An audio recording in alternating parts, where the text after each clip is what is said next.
When the elevator cable snapped, Ethan Cole had exactly 3 seconds to choose: save himself or save the woman who was about to destroy his life. Clara Vance, the billionaire CEO whose smart building would erase his daughter's home, didn't even know his name. But in that metal coffin suspended between floors, titles meant nothing. What happened in those trapped hours would rewrite a $3 billion empire and prove that sometimes the greatest innovations come from the people we overlook. Stay until the end and comment your city below so I can see how far this story travels. The morning started like every morning for the past 8 years, with Ethan Cole burning toast. He stood in the cramped kitchen of apartment 7B, watching smoke curl toward a ceiling that had needed repainting since his wife left. The toaster, like everything else in the Meridian Towers, was old, temperamental, and hanging on by sheer stubbornness. Kind of like him, he thought, as he scraped black crust into the trash. "Dad!" Mia's voice pierced through the bathroom door. "My hair won't do the thing." Ethan glanced at the clock, 7:47 a.m. His shift started at 8 and the building's main HVAC system had been making that grinding noise again, which meant Mr. Patterson from maintenance would be in one of his moods. But Mia's 8th birthday was today, and he'd promised her French toast before school. "Coming, sweetheart." He found her standing on the toilet lid, staring at a reflection with the fierce concentration of a surgeon. Her dark hair, so much like her mother's it sometimes hurt to look at, refused to cooperate with the sparkly clips she'd insisted on wearing. "Here." Ethan's large, calloused hands moved with surprising gentleness, gathering the strands and securing them. Years of fixing delicate sensor wires had given him an unexpected skill with his daughter's hair. "There. Beautiful." Mia beamed at him in the mirror. "Mom used to do it better." The words weren't meant to hurt, but they landed anyway. "Yeah," Ethan said softly. "She did." Rachel had been gone for 6 years now. Not dead, just gone. Somewhere in California with the yoga instructor she'd met online, living a life that apparently didn't have room for a struggling maintenance engineer and a 2-year-old. The divorce papers had arrived via FedEx. She hadn't asked for custody. "But you're getting pretty good at it," Mia added quickly, sensing his mood shift. At 8 years old, she was already too good at reading his silences. Ethan kissed the top of her head. "Get your backpack. We'll grab breakfast at Rosa's before I drop you off." "But you promised French toast." "I know, baby, but the toaster had other plans." He showed her the charred remains of what was supposed to be her birthday breakfast. "Rosa makes better pancakes anyway." Mia's disappointment lasted exactly 3 seconds before she was racing to grab her backpack, already listing the toppings she wanted. Ethan watched her go, feeling the familiar weight of inadequacy settle on his shoulders. Another promise broken. Another small failure in a long line of them. His phone buzzed. A text from Patterson. "HVAC down on floors 15-22. Need you here now. Perfect." "Mia, we gotta move." They tumbled out of the apartment together, Mia chattering about her birthday party, just her and Rosa's daughter Maria, because most kids from her school lived in different neighborhoods now, neighborhoods Ethan couldn't afford. The Meridian Towers had once been working-class housing, but the area was revitalizing, which was a nice word for pricing out everyone who'd lived here for decades. The elevator was waiting, its doors held open by Mrs. Chen from 8F, who was maneuvering her walker inside. "Morning, Mrs. Chen," Ethan said, holding the door. "Ethan, dear, and birthday girl." Mrs. Chen's face crinkled into a smile. 8 years old, my goodness. "I'm having pancakes," Mia announced proudly. "As you should." They descended in comfortable silence, until the elevator lurched. It was subtle, just a slight stutter in the mechanism, but Ethan felt it in his bones. He'd been maintaining these elevators for 5 years, knew every sound they should and shouldn't make. That wasn't normal. Mrs. Chen didn't notice, but Mia grabbed his hand. She always knew when something was wrong. The doors opened at the lobby, and they spilled out into chaos. The Meridian's entrance was packed with residents clustered around a large notice board. Angry voices overlapped, and Ethan caught fragments. "Can't just kick us out. My lease isn't even 3 months? That's insane." Ethan's stomach dropped. He pushed through the crowd, Mia still clutching his hand, until he could see the notice. Official notice of building acquisition. The Meridian Towers has been purchased by Vance Industries as part of the Horizon 2.0 Smart City Development Project. All current lease agreements will be terminated effective February 28, 2024. Relocation assistance packages are available through the words blurred. February 28th. That was 90 days away. Dad? Mia tugged his hand. What does it say? Around them, people were crying. Mr. Martinez, who'd lived here for 30 years, the Santos family with their newborn twins, young professionals who'd just signed leases, all of them suddenly homeless. It says, Ethan's voice came out rough. It says we have to move, baby. Move where? That was the question, wasn't it? Rent in the city had skyrocketed. Anything in Mia's school district was twice what he paid now, and he was already stretched thin. His ex-wife sent nothing. His parents were gone. It was just him, and he was failing the one person who mattered most. We'll figure it out, he lied. Rosa's cafe was subdued that morning. Everyone had seen the notices. Rosa herself looked like she'd been crying, but she forced a smile for Mia and brought out pancakes with extra whipped cream and a candle. Make a wish, mija. Mia closed her eyes, her young face serious. Ethan wondered what she was wishing for, probably something impossible, like her mother coming back, or a puppy, or for her father to not look so tired all the time. She blew out the candle. Everyone clapped. Ethan's phone buzzed again. Patterson, where the hell are you? I gotta go, sweetheart. He kissed Mia's forehead. Rosa's gonna take you to school, okay? I'll pick you up at 3 and we'll do something special. Whatever you want. Can we go to the Science Museum? Absolutely. Another promise. He hoped this one he could keep. But the Meridian's maintenance room was in the basement, a cramped space filled with decades-old equipment and the smell of oil and mildew. Patterson was already there, red-faced and sweating, staring at the HVAC control panel like it had personally insulted him. Finally, he snapped when Ethan appeared. System's been down for an hour. Got 50 people complaining about no heat. Ethan grabbed his tools without a word. Patterson was always angry about something, his ex-wives, his hemorrhoids, the city, life in general. Adding the building acquisition to his list of grievances would probably make his head explode. Did you see the notices?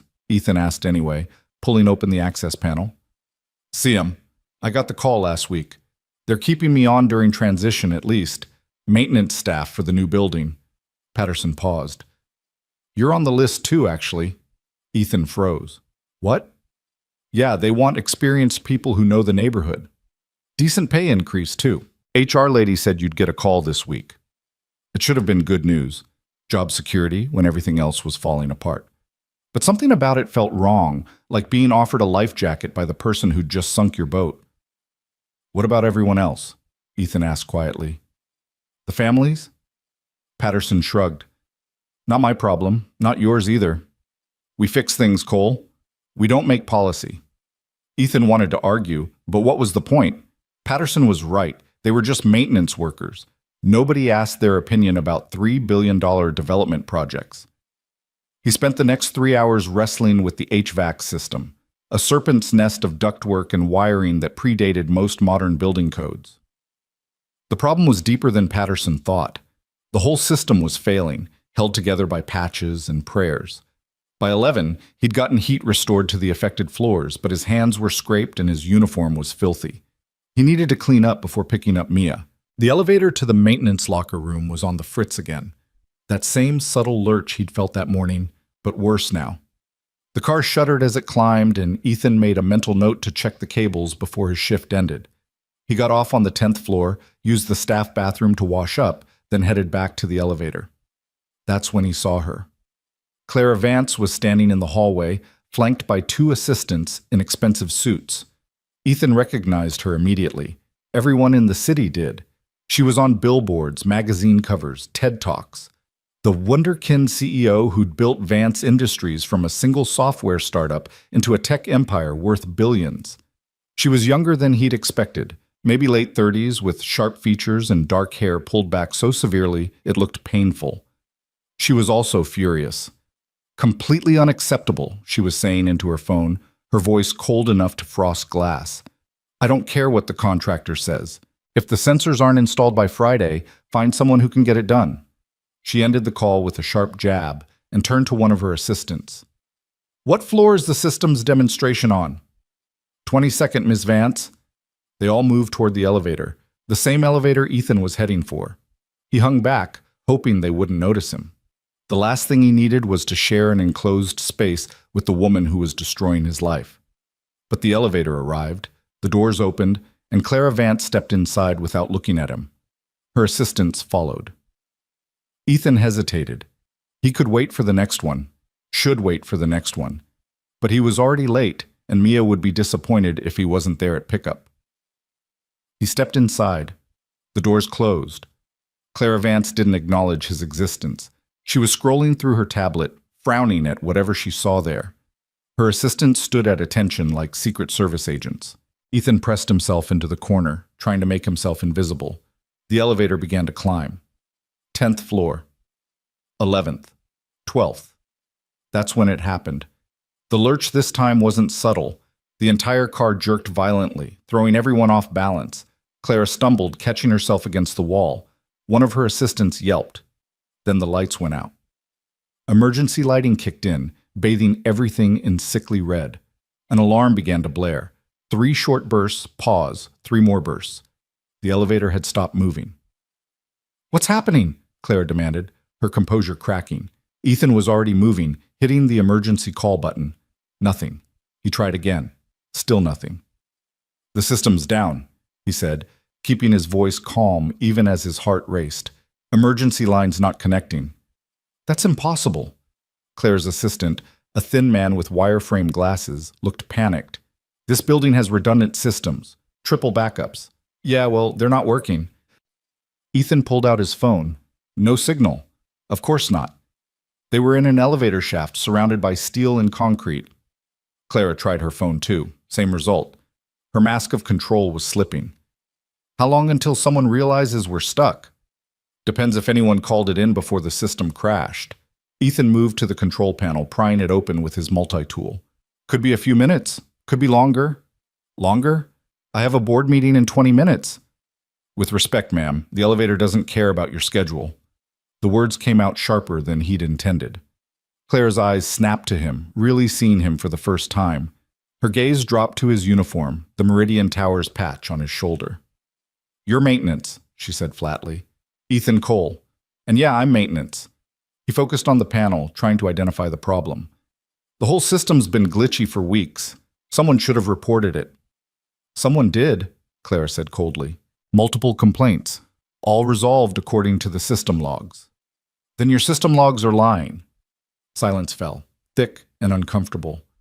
Ethan could feel her staring at him, could practically feel the temperature drop. "Do you know who I am?" Clara asked quietly. "Yeah." Ethan didn't look up.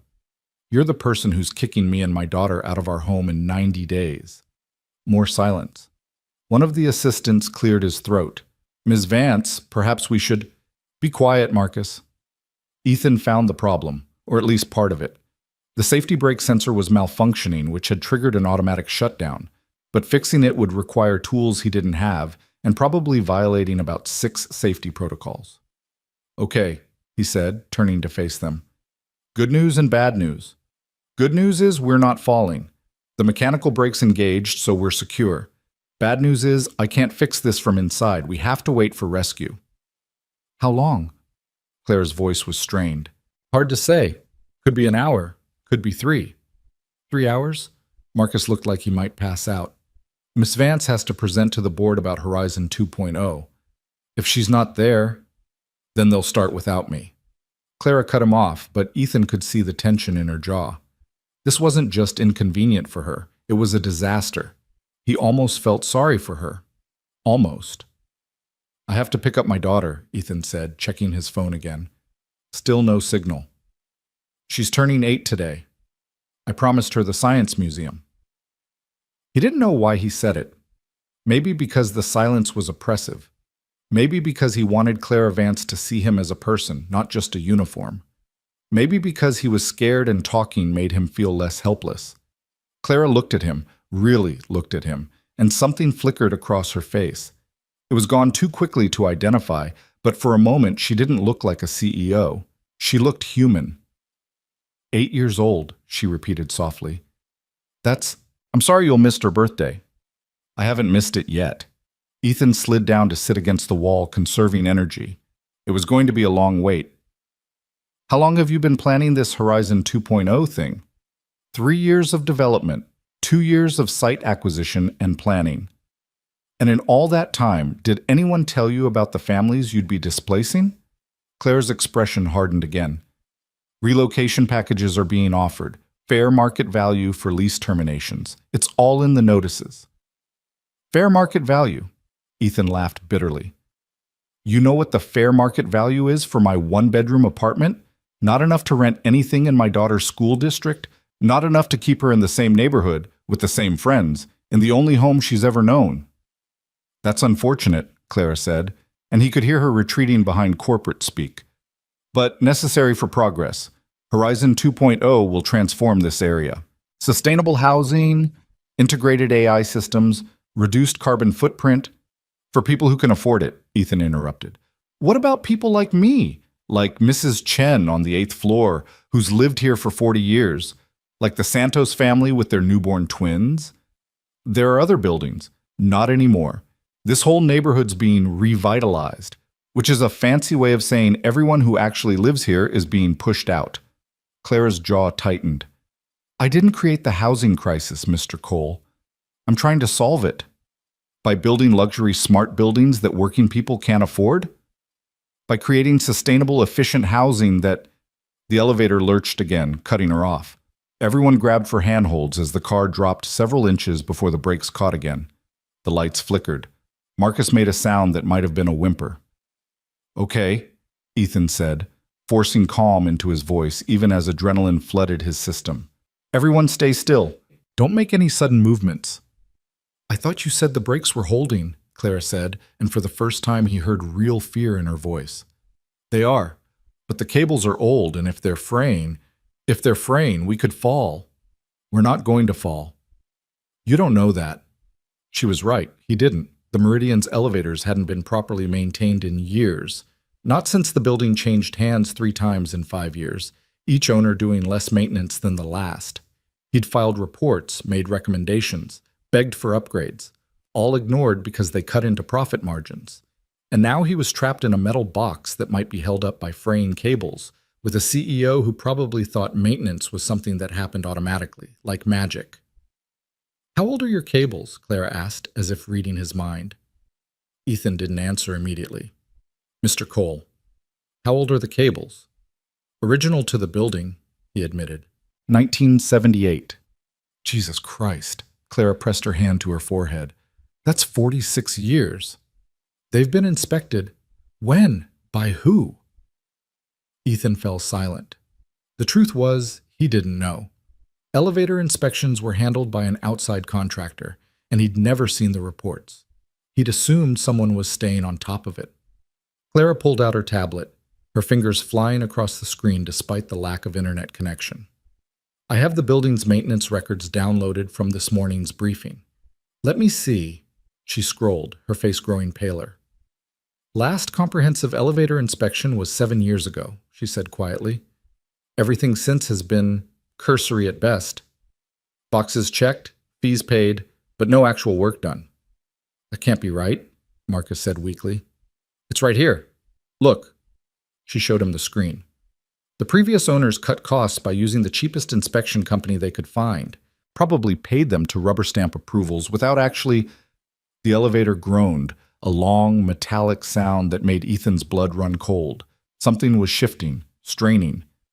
We need to get out of here, Clara said, standing up. Now! I told you, we can't... Then we make a way. She moved to the doors, trying to pry them open with her fingers. Help me! That's not safe. Neither is sitting here waiting for 46-year-old cables to snap. She had a point. Ethan stood, moving to the doors. They were sealed tight, designed to stay closed in exactly this kind of emergency. But there was an emergency release, not supposed to be used unless absolutely necessary, but then again, this counted as absolutely necessary. Everyone back up, he ordered. He pulled out his multi-tool, finding the small access panel near the floor.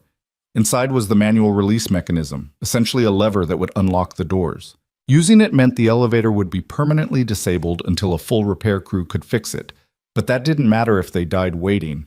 "When I pull this, the doors will unlock," he explained. "But we don't know where we are in the shaft. Could be between floors. Could be lined up with a floor. Either way, don't do anything until I say so." Clara nodded. Marcus looked terrified. The other assistant, a woman who hadn't spoken yet, had her eyes closed, praying silently. Ethan gripped the lever. "Ready?" "Do it," Clara said. He pulled. The doors gave a pneumatic hiss and parted slightly. Ethan got his fingers in the gap and pulled, Clara joining him. Together they forced the doors open. Concrete wall greeted them. They were between floors. The bottom of the doorway to the 15th floor was visible about 3 feet above the elevator ceiling, the top of the 14th floor doorway 3 feet below. "Damn it," Ethan muttered. But there was a gap, narrow, but there. If they could climb through the ceiling access hatch and reach the 15th floor doors. "There's a hatch above us," he said, pointing up.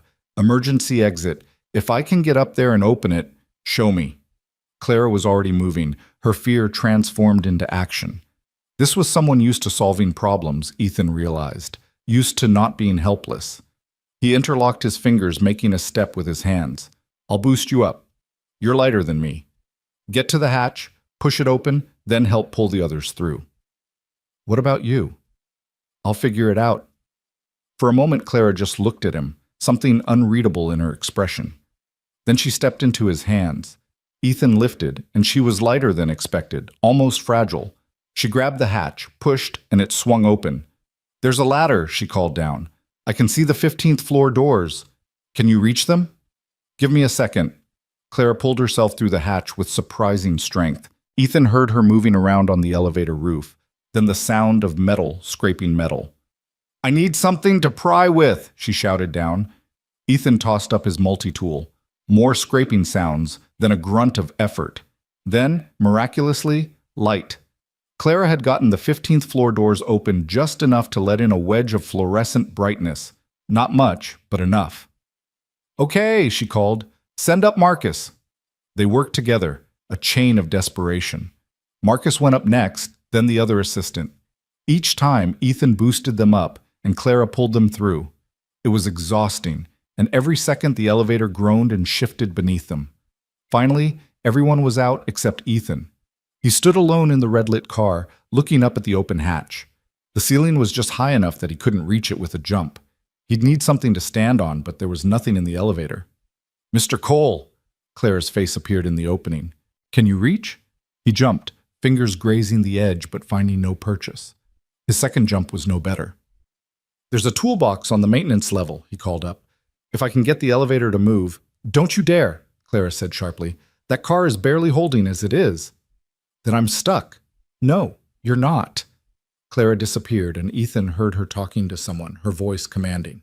A minute later, she was back. "Building security is bringing a ladder. 5 minutes." 5 minutes. Ethan sat down, suddenly aware of how much his hands were shaking. The adrenaline was wearing off, leaving behind exhaustion and the dawning realization of how close they'd come to disaster. "Mr. Cole?" Clara's voice echoed down. "Talk to me. I need to know you're okay." "I'm fine." "You don't sound fine." He laughed weakly.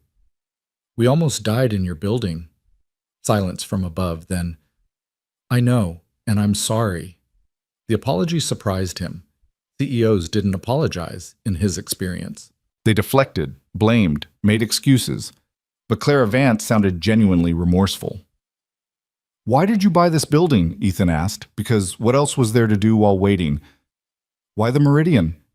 "Location," Clara answered. "Central district near transit lines, existing infrastructure. Perfect anchor point for the Horizon network." "That's it? Just location?" A pause. "What else would there be?" "People," Ethan said quietly. "There are people here. Lives. Histories. Mrs. Chen's husband died in apartment 8F 30 years ago. She's never moved because she says she can still feel him there. The Santos twins were born in the hospital 3 blocks away. This is their neighborhood, their home. I... Clara's voice faltered. I didn't know that. Because no one told you, or maybe they did and it didn't matter. That's not fair.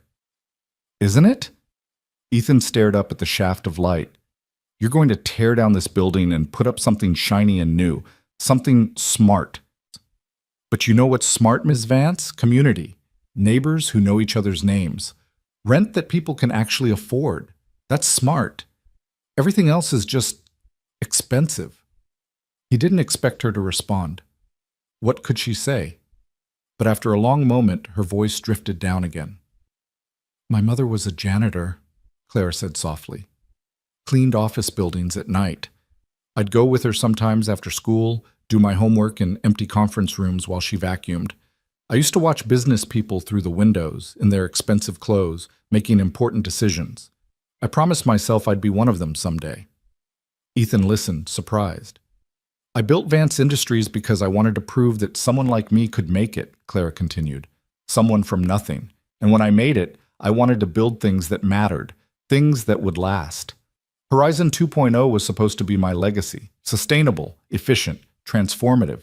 But I never thought about the janitors, Clara admitted. I was so focused on the vision, on the innovation, on changing the future. I forgot about the present, the people who are already here, already living their lives in buildings that I'm planning to erase. Footsteps echoed from above. Security had arrived with the ladder. We're lowering it down now, Clara called. Hold steady. The ladder descended through the hatch, its feet finding purchase on the elevator floor. Ethan grabbed the rungs and climbed, muscles burning with effort. At the top, Clara and 2 security guards pulled him through onto the 15th floor. He collapsed on solid ground, chest heaving. Clara knelt beside him. You okay? Yeah, I'm okay. He checked his phone. 2:47 p.m. 13 minutes to pick up Mia. He might actually make it. I need to go. Wait. Clara touched his arm. Please. I need to understand what happened here. Why the elevator failed. It failed because it's old, Ethan said bluntly. Because no one's maintained it properly in years. Because cutting costs is more important than safety. That's going to change. Clara stood, her expression hardening into determination. Marcus, get me the full maintenance records for this building. Every inspection, every repair, every report for the last 10 years.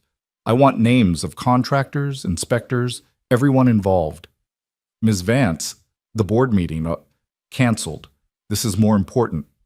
She turned back to Ethan. I want you to show me everything, every problem, every shortcut, every safety issue. Can you do that? Ethan hesitated. He should just walk away, get Mia, forget this ever happened, but something in Clara's face made him pause. A genuine desire to understand, to make things right. Not today, he said finally. Today I'm taking my daughter to the Science Museum, but tomorrow. Yeah, I'll show you tomorrow. Clara nodded. Tomorrow then. 9 a.m.? Make it 10. Mia's school doesn't start till 8:30. 10 o'clock. Clara pulled out a business card, scribbled something on the back. My personal cell. Call if you need anything before then. Ethan took the card, studying it. Clara Vance, CEO. The woman who was destroying his home was giving him her personal number. Nothing about this day made sense. I need to go, he said again. Of course. And Mr. Cole? Clara's expression softened. Happy birthday to your daughter. Ethan left her standing in the hallway, surrounded by assistants and security guards, looking somehow smaller than she had in the elevator. More human. He made it to Mia's school with 4 minutes to spare. She came running out, backpack bouncing, face bright with excitement. Dad, you made it! Told you I would. He swept her up in a hug, breathing in the smell of her strawberry shampoo. Ready for the Science Museum? So ready.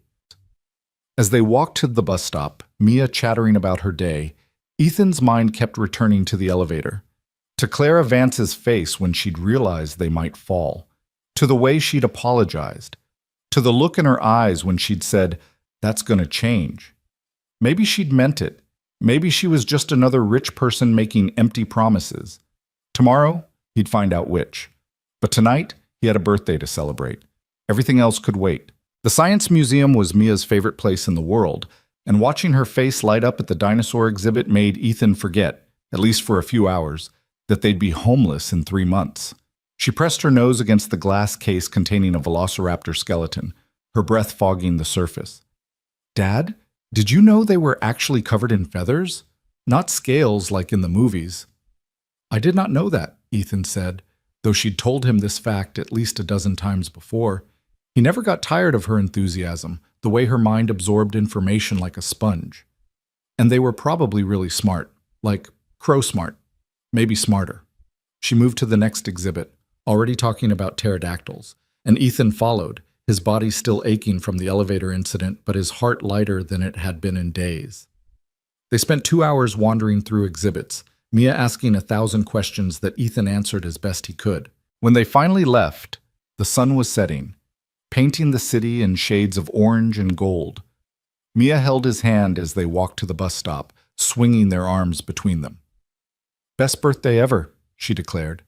Ethan squeezed her hand. "Even without the French toast?" "Even without the French toast." She paused, then added more quietly, "Dad, are we really going to have to move?" His chest tightened. He'd hoped she hadn't understood the notice, that maybe she was too young to grasp what it meant, but Mia had never been good at not understanding things. "Yeah, baby, we are." "Where will we go?"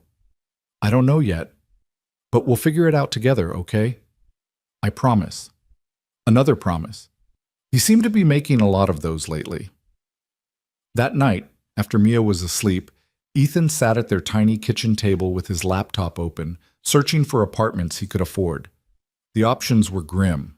Everything in their price range was either too far from Mia's school, in unsafe neighborhoods, or barely larger than a closet. Some listings didn't even have photos, which was never a good sign. He was 3 pages deep into his search when his phone buzzed. Unknown number. "Hello? Mr. Cole? It's Clara Vance." Ethan sat up straighter, suddenly alert. He'd expected her to forget about their conversation, to go back to her billionaire life and never think about the maintenance worker from the elevator again. "Ms. Vance, I didn't expect to hear from you tonight." "I couldn't sleep," she admitted. "I kept thinking about what you said, about the people in your building. So I've been reading." "Reading what?" "Everything. Tenant files, lease agreements, complaint logs, maintenance reports. Do you know there have been over 200 documented issues in the Meridian in the past year alone? Heating failures, water leaks, electrical problems. 200, and almost none of them properly addressed." Ethan closed his laptop. "That sounds about right." "It's unacceptable." Clara's voice was tight with anger. "The previous owners were negligent, criminally negligent, and I'm about to demolish the evidence." "So what are you going to do about it?" Silence stretched between them. Then Clara said, "I don't know yet, but tomorrow, when you show me everything, I'll start figuring it out. 10 o'clock? 10 o'clock, Ethan confirmed. "And Mr. Cole? Thank you for saving us today. I never properly thanked you." "You did fine," Ethan said. "You helped. Most people in your position would have just waited to be rescued." "Most people in my position probably wouldn't have been in that elevator in the first place." Clara laughed softly, but there was no humor in it. "I'll see you tomorrow." She hung up, and Ethan stared at his phone, trying to understand what had just happened. Clara Vance had called him at 9 p.m. on a Wednesday to talk about building maintenance. The woman had literally been in a board meeting when she got trapped.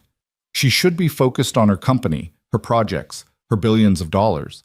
Instead, she was reading tenant files and losing sleep over building code violations. Maybe she really did mean it when she said things would change. Or maybe, a cynical voice whispered in the back of his mind, she was just covering her liability before the lawsuit started. Ethan went to bed uncertain which possibility scared him more. The next morning, he dropped Mia at school and returned to the Meridian to find Clara Vance waiting in the lobby. She looked different than she had yesterday, still dressed expensively, but her hair was down, softening her features, and she wasn't surrounded by assistants, just her, holding 2 cups of coffee. "I didn't know how you take it," she said, offering him one. "So I got black and brought cream and sugar." Black's fine. Ethan took the cup, surprised by the gesture. Ready for the grand tour? Ready. He led her to the basement first, to the maintenance room where yesterday's crisis had started. In daylight, the space looked even worse. Water stains on the ceiling, exposed wiring held together with electrical tape, equipment that should have been replaced decades ago. Clara stood in the center of the room, slowly turning in a circle. This is where you work every day? Yeah. It's a death trap. It's a job, Ethan said, and somebody has to do it. He showed her the HVAC system he'd been fixing when Patterson called him about the elevator. Clara listened intently as he explained how the ductwork was corroded, how the control systems were obsolete, how every winter they lost heat to multiple floors, and every summer the air conditioning barely functioned. This isn't just neglect, Clara said, running her finger along a rusted pipe. This is deliberate cost-cutting at the expense of human safety. Welcome to affordable housing, Ethan said dryly. They moved through the building systematically. Ethan showed her the water heater that periodically flooded the basement, the electrical panel where circuit breakers sparked when you flipped them, the roof access where leaks had created black mold colonies that maintenance wasn't equipped or trained to properly remove. In Mrs. Chen's apartment on the 8th floor, he showed Clara the window that wouldn't close all the way, letting in freezing winter air, the toilet that ran constantly because the parts to fix it weren't in the maintenance budget, the outlets that didn't work, forcing the elderly woman to run extension cords across her living room. Mrs. Chen herself was at her daughter's place, but Ethan had a master key for emergencies. Standing in her small, worn apartment, Clara was quiet for a long time. She's lived here 30 years? Clara finally asked. 32. Her husband died here. She says she can still feel him in the walls. Ethan gestured around the cramped space. This is what you're demolishing, not just buildings, memories, lives. Clara nodded slowly, her expression troubled. Show me more. They visited the Santos apartment next, where the young couple with newborn twins had complained about the heating. The apartment was freezing despite the thermostat reading 72 degrees. Ethan showed Clara the vent, completely blocked by construction debris from a repair job that had never been properly finished. Someone could have filed a complaint, Clara said. Someone did. Multiple people did. Ethan pulled out his phone, opened his email, and showed her the forwarded complaints he'd received over the past 6 months. I fixed what I could with what I had. But I'm one person, and there's only so much I can do with duct tape and prayers. They rode the elevator, a different one than yesterday's nightmare, to the 15th floor. Clara was visibly tense the entire ride, her hand gripping the railing.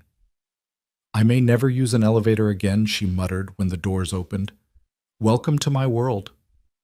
On the 15th floor, Ethan showed her the Patterson apartment, though Patterson wasn't home, where water damage from a roof leak had destroyed an entire bedroom ceiling. The repair had been scheduled for 8 months. In the hallway, they passed Mr. Martinez, who was heading out with his grocery cart. He nodded to Ethan, but froze when he saw Clara, recognition flashing across his weathered face. You're her, he said flatly. The one buying the building. Clara straightened her shoulders. Yes, I'm Clara Vance. 30 years, Mr. Martinez said, his voice shaking with emotion. I've lived here 30 years, raised my kids here, buried my wife from here, and now you're going to knock it down and put up some fancy building I couldn't afford if I worked 3 jobs. Mr. Martinez, you know what the relocation package you're offering me is? $12,000. You know how far that goes in this city? Nowhere. Absolutely nowhere. He turned to Ethan. And you're helping her? Showing her around? I'm showing her the truth, Ethan said quietly. Mr. Martinez shook his head in disgust and walked away, his cart rattling down the hallway. Clara watched him go, her face pale. He's right, she said softly. $12,000 is insulting. It's not just insulting, it's functionally useless. Ethan led her to the stairwell. He wasn't getting back in an elevator if he could help it, and they climbed to the roof. The city sprawled around them, glittering in the morning sun. From up here, you couldn't see the poverty, the struggle, the people being pushed out by progress. I used to come up here with my wife, Ethan said, standing at the edge. Before she left, we'd watch the sunset and talk about the future, about what we wanted for Mia. We had this whole plan: save up, buy a house in the suburbs, give her a yard to play in, normal stuff. What happened? Life happened. Or maybe we happened. Rachel couldn't handle the stress, the bills, the small apartment, the crying baby. She needed more than I could give her. Ethan laughed bitterly. Turns out a maintenance engineer's salary doesn't buy happiness. Clara moved to stand beside him. I'm sorry. Don't be. She made her choice. I made mine. I chose Mia. He looked at Clara. But now I'm going to lose even this shitty building with its broken elevators and leaking roof and freezing apartments, because at least it was ours. At least it was home.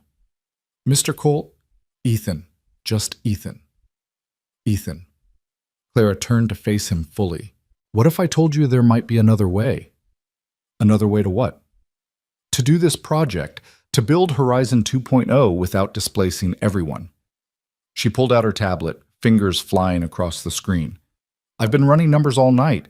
What if instead of demolition, we renovated, brought the Meridian and the other buildings up to code, added smart systems gradually, created mixed-income housing? Ethan stared at her. That would cost more. Significantly more. And take longer. Years longer. Clara met his eyes. But it would be right. It would be what my mother would have wanted me to do. Your board would never approve it. Probably not. Clara smiled grimly.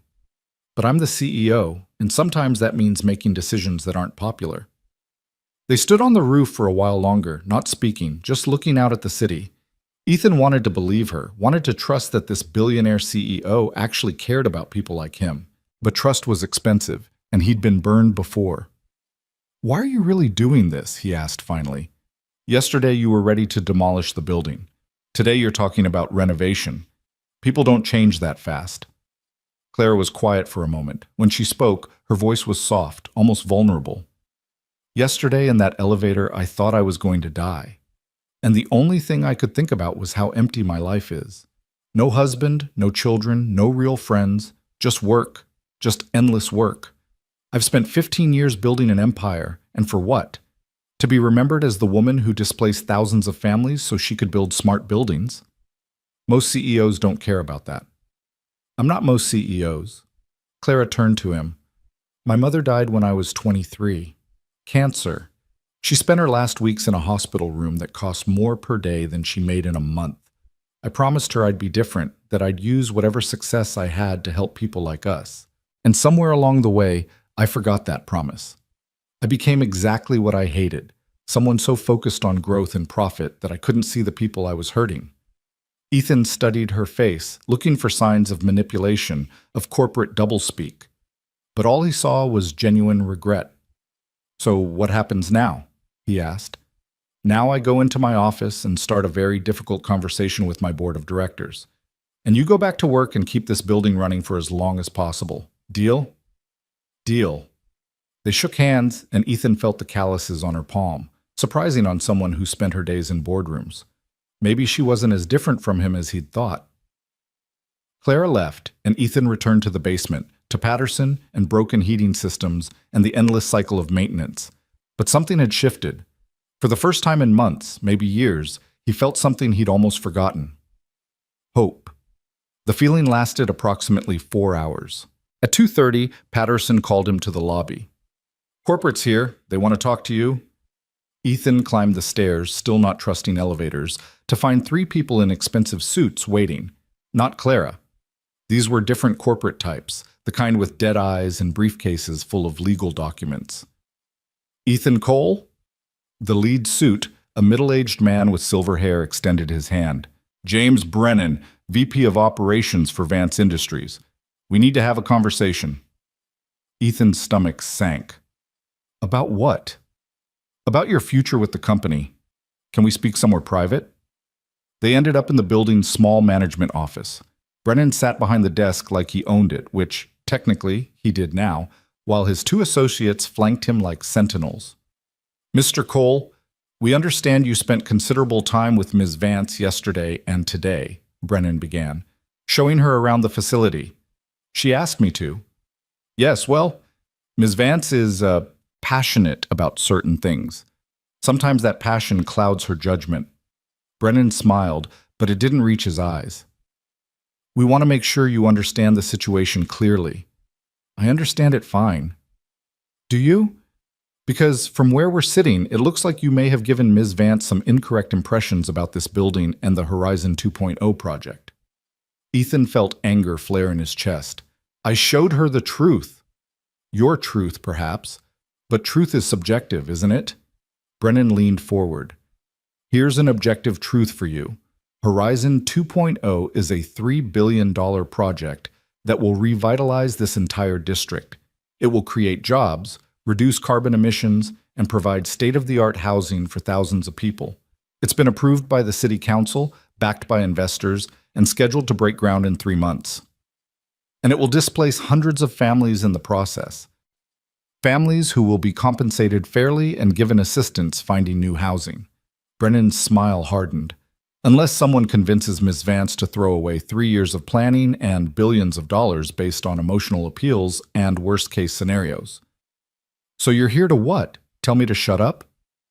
We're here to offer you an opportunity. Brennan nodded to one of his associates, who slid a folder across the desk. A promotion. Senior Facilities Manager for Horizon 2.0. Triple your current salary, full benefits, pension plan. You'd be overseeing maintenance for the entire complex once it's built. Ethan opened the folder. The salary number made his eyes widen.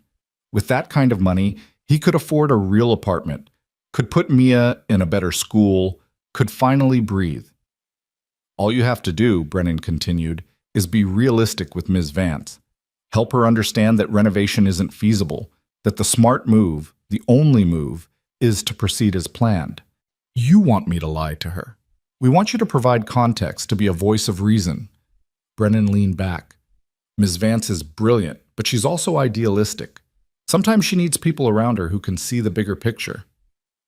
Ethan stared at the folder, at the number that represented security, stability, everything he'd been struggling for since Rachel left. 3 times his current salary. Enough to actually take care of his daughter the way she deserved. All he had to do was betray the only person who'd shown genuine concern for the people living in this building. No, he said, closing the folder. Brennan's smile vanished. Excuse me? I said no, I'm not going to lie to her, and I'm not going to help you manipulate her into ignoring what's right. Mr. Cole, I don't think you understand what you're turning down. I understand perfectly. Ethan stood. I've been poor my whole life. A little longer won't kill me. He walked out, leaving the folder on the desk and 3 stunned executives behind him. His hands were shaking, his heart pounding. He'd just turned down enough money to change his and Mia's lives forever. But he'd kept his integrity. That had to count for something. His phone rang before he reached the basement. Clara. Ethan, I just got out of the board meeting. They're furious. Brennan's calling for my removal as CEO if I pursue renovation over demolition. I know. He was just here offering me a bribe to talk you out of it. Silence. Then, did you take it? What do you think? I think, Clara laughed, and it sounded almost giddy. I think I may have finally found someone in this company with a spine. Listen, can you come to my office? I want to show you something. Ms. Vance, I'm covered in grease and I smell like the basement. I don't care. Please. This is important. 30 minutes later, Ethan was standing in Clara Vance's corner office on the 42nd floor of the Vance Industries building, feeling completely out of place among the modern furniture and floor-to-ceiling windows. Clara was at her desk, surrounded by tablets and laptops and printed spreadsheets. Look at this, she said, gesturing him over. I've been running scenarios all day. If we renovate instead of demolish, keep rent at current rates for existing tenants, while gradually adding smart systems and new construction, it's possible. Expensive, but possible. Ethan studied the numbers. They were staggering. This would cost almost as much as building from scratch. More, actually, but it's the right thing to do. Clara looked up at him. I'm going to fight for this, even if it means fighting my own board. They'll remove you. Maybe. Probably. She smiled. But I'd rather be removed for doing the right thing than stay CEO by doing the wrong one. My mother didn't raise me to be a coward. Ethan felt something shift in his chest, some wall he'd built around himself beginning to crack. Why are you showing me this? Because I need your help. If I'm going to convince anyone this is viable, I need data, real data, not sanitized reports. I need someone who knows these buildings inside and out, someone who understands what the tenants actually need, someone who'll tell me the truth even when it's uncomfortable. You're offering me a job? I'm offering you a chance to save your home, Clara said, and everyone else's. Ethan looked out the window at the city spread below. Somewhere down there was the Meridian, was Mia's school, was the life he'd built from nothing. And standing next to him was a woman who could destroy all of it with a signature, or maybe, just maybe, save it. Okay, he said finally. I'm in. Clara's smile was genuine, transforming her face. Thank you. We're going to need to work fast. The board meets again next week, and they're going to push for my removal. We need to have a complete proposal ready by then. Renovation plans, cost analysis, community impact studies, everything. That's impossible. So was getting out of that elevator. Clara started gathering papers. But we did it anyway. They worked through the evening, Clara on financial projections and Ethan on practical renovation assessments. Around 7, Clara ordered food, actual good food, not the cheap takeout Ethan was used to, and they ate at her conference table while comparing notes. The electrical systems need complete replacement, Ethan said, pointing to his tablet. You can't just add smart sensors to wiring from the 70s. It's a fire hazard. How long would a full electrical upgrade take? Per building? 6 months minimum, and that's if you do it floor by floor so people can stay in their apartments. Clara made notes. Add it to the timeline. What else? They went through every system: plumbing, HVAC, structural reinforcement, roof replacement, window upgrades. Each addition made the project more expensive and more complex. By 9 p.m., they had a proposal that would take 5 years and cost $4 billion. The board will never approve this, Clara said, staring at the final number. Then we make them approve it. Ethan surprised himself with his boldness. We get the tenants involved, media coverage, show everyone what's at stake. Clara looked at him with something like admiration. You're suggesting we wage a PR war against my own company. I'm suggesting we tell the truth loud enough that people listen. That's risky, for both of us. Life's risky, Ethan said. Yesterday proved that. Clara laughed, and Ethan realized it was the first time he'd heard her really laugh. Not the polite corporate chuckle, but genuine amusement. You're right. Okay, let's do it. But first, you need to go home. Your daughter probably thinks you've abandoned her. Ethan checked his phone and swore. Rosa had been watching Mia for hours, sending increasingly concerned texts. I'm sorry, I lost track of time. Go, Clara said. We'll continue tomorrow. And Ethan? Thank you for believing this is worth fighting for. He left her office with his mind spinning, barely remembering the elevator ride down. Though when the car jolted slightly, his heart raced and his palms went sweaty. The trauma of yesterday wasn't going away anytime soon. Mia was asleep on Rosa's couch when he arrived, and Rosa gave him a look that was half worried, half curious. Working late with the CEO? She asked quietly, following him to the door as he carried Mia. That's not something I expected to hear. It's complicated, Ethan said. Everything with you is complicated. Rosa smiled. But whatever you're doing, I hope it works.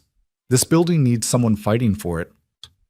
At home, Ethan tucked Mia into bed and collapsed on his own mattress, exhausted but unable to sleep. His mind kept replaying the day, Clara's determination, Brennan's bribe, the impossible task they'd taken on. He thought about his ex-wife, about how she'd left because she couldn't handle the struggle. And he thought about Clara, who could have anyone, do anything, but was choosing to fight a battle that would probably cost her everything. Maybe, he thought, as sleep finally claimed him, this was what courage looked like. His phone buzzed one last time. A text from Clara. Thank you for today, for reminding me why I do this. See, Ethan smiled in the darkness and, for the first time in a long time, slept soundly. The next morning started with a phone call Ethan didn't expect.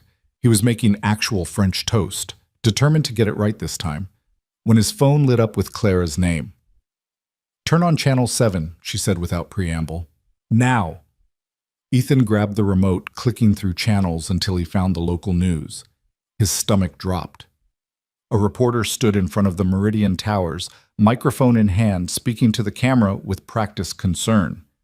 Behind her, residents were being interviewed: Mrs. Chen, Mr. Martinez, the Santos family with their twins.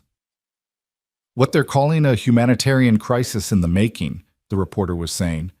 Hundreds of families facing displacement as tech giant Vance Industries moves forward with its controversial Horizon 2.0 project.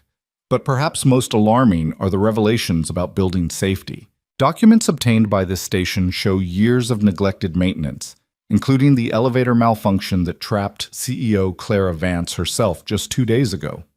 The screen cut to footage of the Meridian's lobby, then to what looked like internal maintenance reports. Ethan's reports, the ones he'd shown Clara. How did they get those? Ethan asked, though Clara was still on the line. I leaked them, Clara said calmly. Last night, after you left. Sent everything to 3 news stations and 2 newspapers. If we're going to fight this, we need public pressure. You leaked documents from your own company.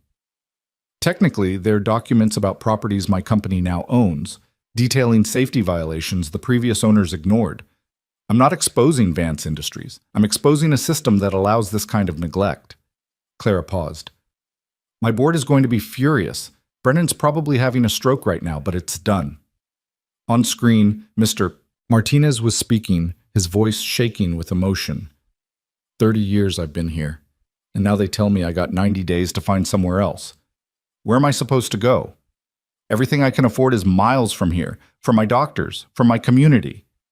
The reporter's face was appropriately sympathetic. And Mr. Martinez is not alone. Our investigation found that the average relocation package being offered would cover less than 2 months' rent in comparable neighborhoods. We reached out to Vance Industries for comment, but have not yet received a response. They will soon, Clara said. I'm holding a press conference at noon. I want you there. Me? Why? Because you're the human face of this story, Ethan. You're the single dad, the maintenance worker who's been trying to keep these buildings safe while everyone above you cut corners. People need to see you. Ethan looked at Mia, who was watching the television with wide eyes. Dad, that's our building. I know, sweetheart. Are we famous? Despite everything, Ethan smiled. Something like that. He told Clara he'd be there, hung up, and finished making breakfast in a daze. The French toast came out perfectly this time, golden and crispy, just how Mia liked it. She ate 3 pieces, chattering about how cool it was that their building was on TV, completely unaware of what it all meant. Rosa called while Ethan was doing dishes. You saw the news? Yeah. Is it true? About the elevator? You were trapped with her? For about 2 hours. Dios mío, Ethan, you could have died. Rosa's voice was tight with worry. And you didn't tell me? I didn't want to scare Mia. Or you. Too late for that. She sighed. What's happening? Really happening? Ethan dried his hands, watching Mia play with her dolls in the living room. I think Clara Vance is trying to do the right thing, and I think a lot of powerful people are going to try to stop her. And you're helping her? Yeah, I am. Then be careful, Rosa said softly. Rich people's fights have a way of crushing regular people in the crossfire. She wasn't wrong. But Ethan was already in the crossfire. They all were. At 11:30, he dropped Mia with Rosa, who insisted on keeping her for the day, just in case things get complicated, and took the bus to Vance Industries headquarters. Security was expecting him, which was surreal. They gave him a visitor badge and escorted him to the top floor, where Clara's office had been transformed into a war room. There were at least a dozen people working, assistants, lawyers, PR specialists, all moving with frantic purpose. Clara stood at the center of it all, dressed in a dark blue suit that somehow made her look both powerful and approachable. When she saw Ethan, her face relaxed slightly. You came. You asked me to. I did, but I wasn't sure you would. She pulled him aside, away from the chaos. This is going to get ugly, Ethan. The board has already called an emergency meeting for this afternoon. They're going to try to remove me. Can they do that? I'm CEO, but I don't have majority control. If enough board members vote against me, I'm out. Clara's jaw tightened. Which is exactly what Brennan's been working on since yesterday. He's been calling board members, telling them I've had some kind of breakdown, that I'm making emotional decisions that will destroy the company. Have you? Clara looked at him sharply, then smiled. Maybe. But if caring about people is a breakdown, then I'm okay with that diagnosis. A woman in her 30s approached, tablet in hand. Ms. Vance, media is set up in the main conference room. We're live in 20 minutes. Thank you, Diane. Clara turned back to Ethan. I want you on stage with me. You don't have to speak if you don't want to, but I need people to see you, to understand this isn't just abstract policy. It's about real people. Ethan's throat went dry. I've never been on camera before. Neither had I, the first time. You just tell the truth. That's all anyone can ask. They walked to the conference room together, and Ethan's anxiety ratcheted up with every step. The room was packed. Reporters from every major outlet, cameras on tripods, microphones clustered on the podium like metal flowers. Clara squeezed his hand once, then let go and walked to the podium with the confidence of someone who'd done this 1,000 times. Ethan stood to the side, trying to be invisible, which was impossible given that every camera in the room swung toward him the moment he appeared. Thank you all for coming, Clara began, her voice steady and clear. 2 days ago, I was trapped in an elevator at the Meridian Towers for nearly 2 hours.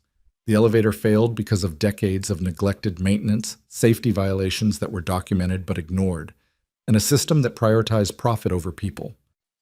The reporters were already typing, cameras flashing. Clara continued, her voice gaining strength. I'm here today to announce that Vance Industries is fundamentally changing our approach to the Horizon 2.0 project. Instead of demolishing the Meridian and surrounding buildings, we will be implementing a comprehensive renovation program that will preserve affordable housing while upgrading safety and infrastructure. Murmurs rippled through the crowd. Someone called out, "What about the timeline, the budget?" Both will increase significantly, Clara acknowledged. This project will now take approximately 5 years and cost an estimated $4 billion, up from our initial $3 billion. But this is an investment in community, in sustainability, in doing what's right rather than what's easy. Ms. Vance, a reporter in the front row stood. Sources say your board of directors opposes this change. Some are calling for your removal as CEO. How do you respond? Clara's smile was sharp. I respond by saying that leadership means making difficult decisions. If the board decides that protecting profits is more important than protecting people, then perhaps I'm not the right CEO for Vance Industries. But I believe there's a better way forward, and I'm committed to fighting for it. Another reporter. The man with you, is that Ethan Cole, the maintenance worker who was trapped with you? All eyes turned to Ethan. Clara gestured for him to join her at the podium. His legs felt like concrete, but he moved forward, hyper-aware of every camera pointed at him. This is Ethan Cole, Clara said. He's a single father, a maintenance engineer who spent years trying to keep the Meridian safe with inadequate resources and budget. He's also the person who saved my life when that elevator failed. Ethan, would you like to say anything? He absolutely did not want to say anything. But he looked out at the reporters, thought about Mia and Mrs. Chen and Mr. Martinez and everyone else who couldn't afford to be here, who didn't have a voice in rooms like this. I'm not good at speeches, he started, his voice rough. I fix things for a living. Broken heaters, leaking pipes, faulty wiring. And for years I've been trying to fix problems that should never have existed in the first place. Problems caused by landlords who saw my neighbors as income sources instead of human beings. He could feel Clara beside him, supporting him without touching him. My daughter is 8 years old. She's lived in the Meridian her whole life. It's not perfect. The heat doesn't always work. The elevator's dangerous. The roof leaks. But it's home. And Ms. Vance is the first person with actual power who's listened to people like me, who's seen us as people worth protecting. Ethan looked directly at the cameras. So yeah, renovating is harder and more expensive than demolishing. But my daughter's home is worth it. Everyone's home is worth it. The room erupted with questions, but Clara raised her hand. That's all for now. We'll release detailed plans as they develop. Thank you. She guided Ethan off the stage, her hand on his elbow, and they escaped into a side corridor. The moment the door closed, Ethan sagged against the wall. I can't believe I just did that. You were perfect, Clara said, and she sounded genuinely moved. Exactly what people needed to hear. I was terrified. So was I, the first 100 times. She checked her phone and winced. Brennan's calling, along with 6 board members, the head of legal, and my mother's ghost, apparently. Despite the tension, Ethan laughed. You should probably answer some of those. Probably. But she didn't move. Ethan, I want you to know, whatever happens this afternoon, whatever the board decides, I don't regret this. Any of it. Even if they fire you? Even then. Clara smiled. Turns out there are things more important than being CEO. Before Ethan could respond, Diane appeared. Ms. Vance, the board is convening in 30 minutes. They've requested your presence. Clara's smile faded.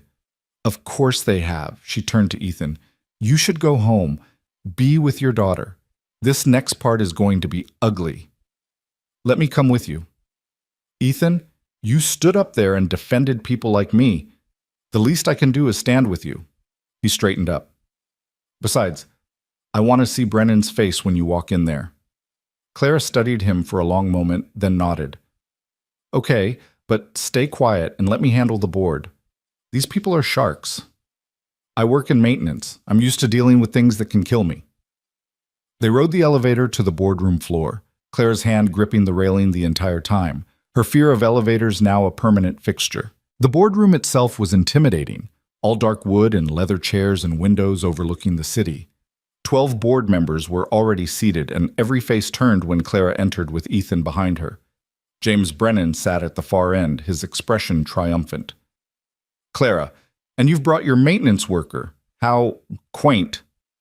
Mr. Cole is here as my guest and advisor on the Horizon project, Clara said coldly, taking her seat at the head of the table. Ethan stood behind her, trying to look professional and failing. The chairman, an elderly man named Richard Ashford, cleared his throat. Clara, we've called this meeting to discuss your unauthorized press conference and the dramatic changes you've announced to Horizon 2.0. Changes that, I might add, were not approved by this board. I'm CEO, Clara said. Making strategic decisions is my job. Strategic decisions, yes. Reckless decisions that quadruple our timeline and increase costs by billions? No. But Brennan leaned forward. You've also leaked confidential documents to the media, exposing the company to potential liability. I leaked documents about safety violations at properties we now own, documents that show systemic neglect by previous ownership. That's not exposing Vance Industries, that's protecting it from future liability. That's a matter of interpretation, another board member, a woman named Patricia Chen, interjected. What's not interpretation is that you've committed us to a project that will drain resources for years. Resources we have, Clara shot back. Vance Industries generated $8 billion in profit last year.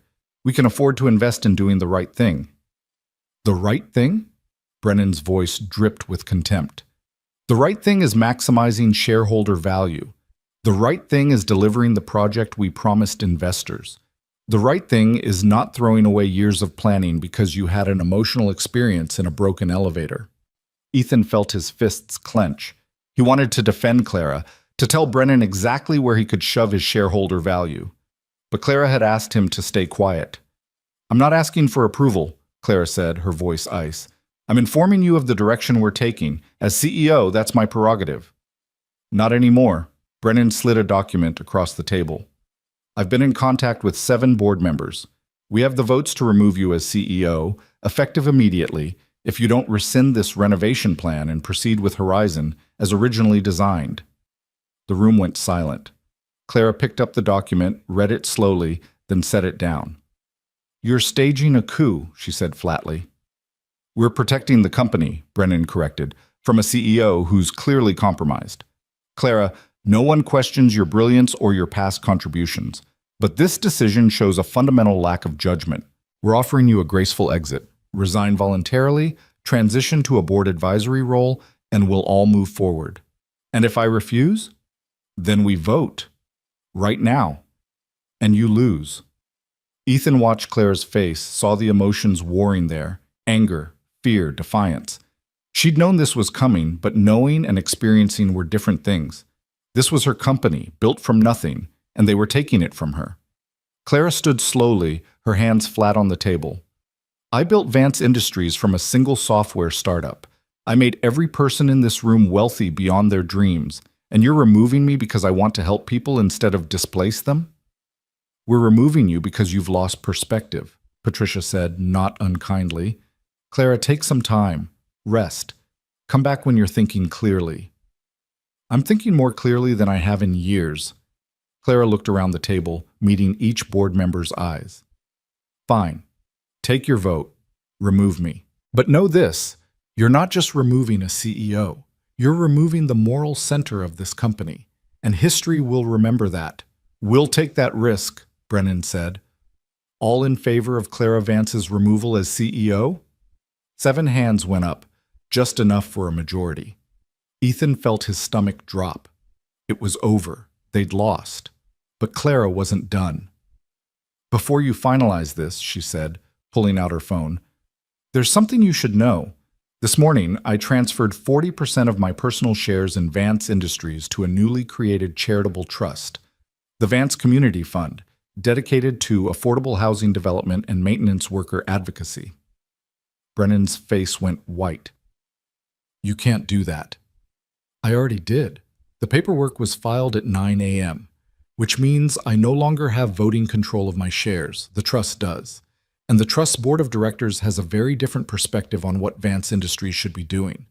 You're destroying your own company, Patricia said, shocked.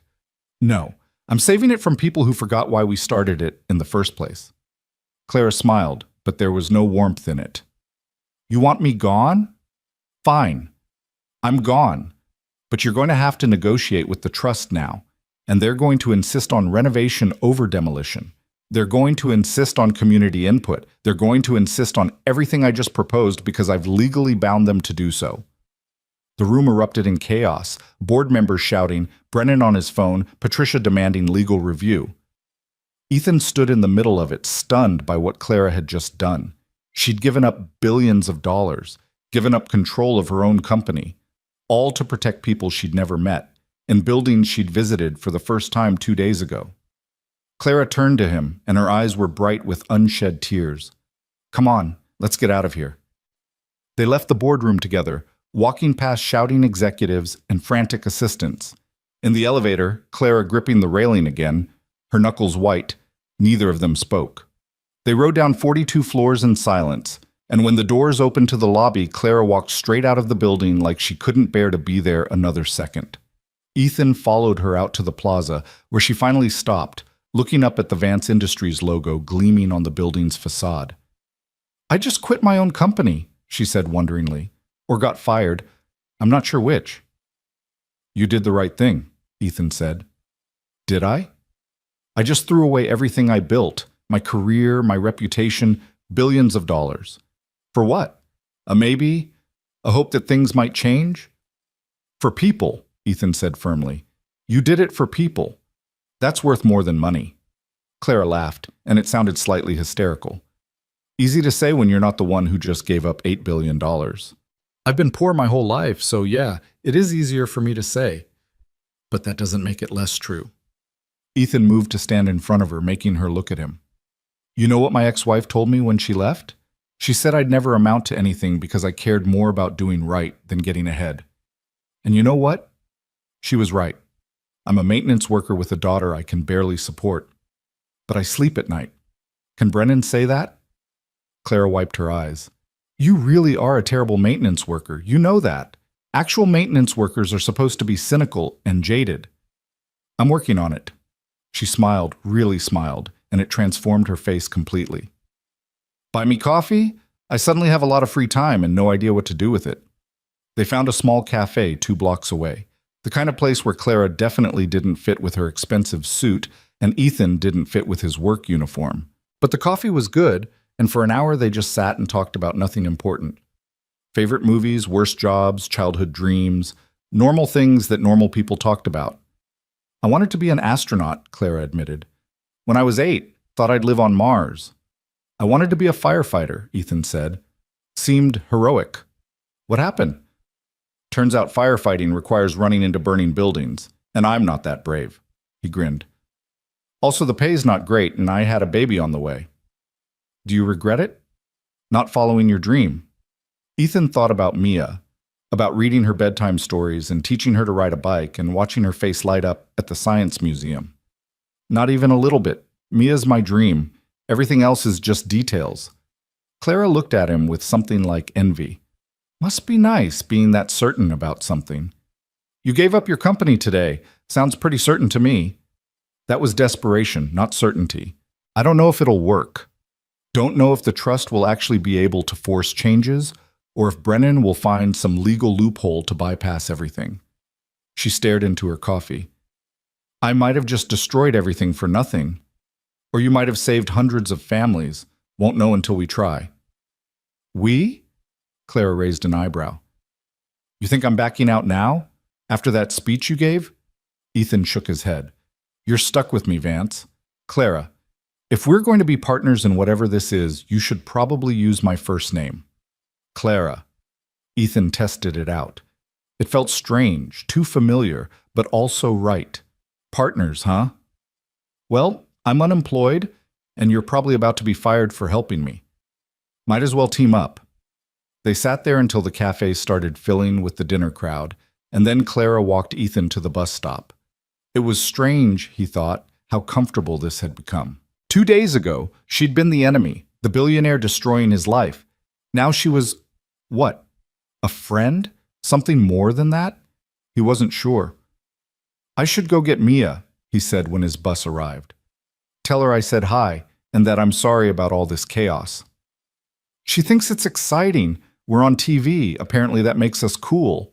Clara laughed. At 8, everything makes you cool. Wait until she's 14. The bus doors opened and Ethan climbed on, then turned back. Clara, thank you for fighting for us.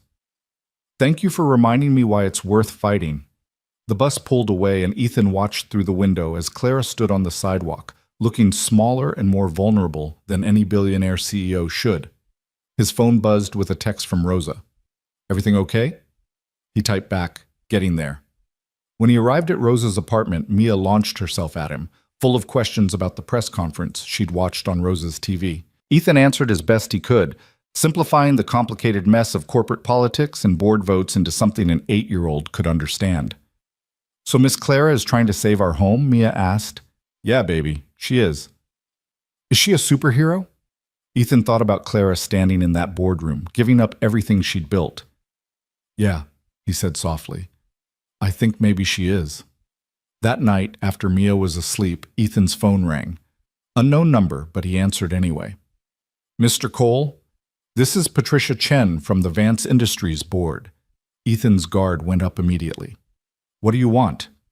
To apologize, and to inform you that after reviewing the documents Clara leaked, documents we should have seen months ago, the board has voted to pursue renovation over demolition for Horizon 2.0. Ethan sat up straight. What? Clara was right. About the safety issues, about the human cost, about all of it. She went about it the wrong way, leaking documents and making public statements without board approval. But she was right. Patricia paused. We'd like her back as CEO, but she's not answering our calls. Maybe because you fired her. We didn't fire her. We voted to remove her, but she walked out before the vote was finalized. Legally, she's still CEO, and we'd like her to stay. Another pause. Will you talk to her? Convince her to come back? Why would I do that? Because the alternative is Brennan as interim CEO, and he'll find a way to dismantle everything she tried to build. We need Clara. The company needs her. But more than that, the people in those buildings need her. Ethan wanted to refuse, to tell Patricia exactly what she could do with her apology and her sudden change of heart. But she was right. Without Clara, everything they'd fought for would disappear. I'll talk to her, he said finally. But I'm not making any promises. He called Clara immediately. She answered on the first ring, her voice thick with sleep. Ethan, what's wrong? The board wants you back. Silence. Then, what? He told her about Patricia's call, about the vote to pursue renovation, about how they needed her back as CEO. Clara listened without interrupting, and when he finished, she was quiet for so long he thought she'd hung up. Clara? I'm here, just Processing. She laughed softly. They want me back. Question is, do you want to go back? More silence, then, I don't know. This morning I was so sure. But now, I don't know if I can work with people who were willing to throw me out the moment things got difficult. So don't work with them. Work around them. Use your CEO position to force the changes you want. And if they don't like it, let them fire you for real this time. Ethan surprised himself with his boldness. You gave up billions of dollars today, Clara. Don't waste that sacrifice by walking away now. When did you become so wise? I've always been this wise. You just weren't listening. Clara laughed, and he could hear the tears in her voice. Okay, I'll go back, but only if you come with me. I want you officially on the Horizon team, full-time, real salary, actual authority to make decisions. I'm a maintenance worker. You're the person who knows these buildings better than anyone else. You're the person who understands what the tenants need, and you're the person I trust. Clara's voice strengthened. So yes or no, are you in? Ethan thought about Patterson and the basement and broken heaters, thought about actually having a voice in how things were done, instead of just cleaning up after other people's bad decisions. I'm in, he said. Good. Meet me at the office tomorrow, 9 a.m. We've got a company to save. She hung up, and Ethan sat in the darkness of his apartment, his phone still in his hand, trying to process everything that had happened. 3 days ago, he'd been a maintenance worker facing eviction. Now he was somehow part of a team trying to revolutionize affordable housing. Life, he thought, was incredibly weird sometimes, but also, for the first time in years, full of possibility. Walking into Vance Industries as an actual employee instead of a visitor felt surreal. Ethan stood in the lobby at 8:45, wearing the only dress shirt he owned, slightly wrinkled despite his best efforts with an iron, and feeling completely out of place among the suited executives streaming past him. Clara found him there, looking surprisingly relaxed in dark slacks and a simple blouse, her hair pulled back in a ponytail instead of the severe bun she'd worn before. You came early, she said, smiling. Didn't want to be late on my first day. Technically, you don't start until we finish the paperwork, but I appreciate the enthusiasm. She handed him a visitor badge. Until HR processes everything, you're officially my consultant. Come on, I want to show you something before the board meeting. They took the elevator, Clara's knuckles still white on the railing, to the 35th floor, which housed the Horizon 2.0 planning department. The space was open concept, with dozens of workstations arranged around a central area dominated by a massive 3D holographic display of the project. Except the display no longer showed sleek glass towers. Now it showed the Meridian and surrounding buildings, but transformed. Renovated facades, rooftop gardens, solar panels gleaming in simulated sunlight. It was beautiful and functional, and most importantly, it kept the building standing. We worked all night, Clara said, gesturing to a team of exhausted-looking architects and engineers clustered around coffee cups. I wanted something concrete to show the board, proof that renovation isn't just possible, it's better than our original plan. A young woman with purple-streaked hair approached, tablet in hand. Ms. Vance, we finished the structural analysis. The Meridian's foundation is solid, surprisingly. With reinforcement, it could last another 50 years easy. Good. What about the timeline? 4 years if we work on multiple buildings simultaneously. 5 if we go one at a time to minimize displacement. The architect pulled up schematics on her tablet. We'd need to relocate residents floor by floor during renovation, but we can use the completed sections as temporary housing. Nobody has to leave the neighborhood. Clara turned to Ethan. What do you think? He studied the hologram, looking past the pretty graphics to the practical reality. The HVAC routing looks tight in the older sections. You'll have clearance issues. The purple-haired architect blinked. How did you... We've been arguing about that for hours. I've been crawling through those ducts for 5 years. Trust me, if you run the new system that way, it won't fit. Ethan pointed to a section of the hologram. But if you rewrote through here and here, you can use the existing shaft and save 6 months of demolition work. The architects gathered around, asking questions, making notes.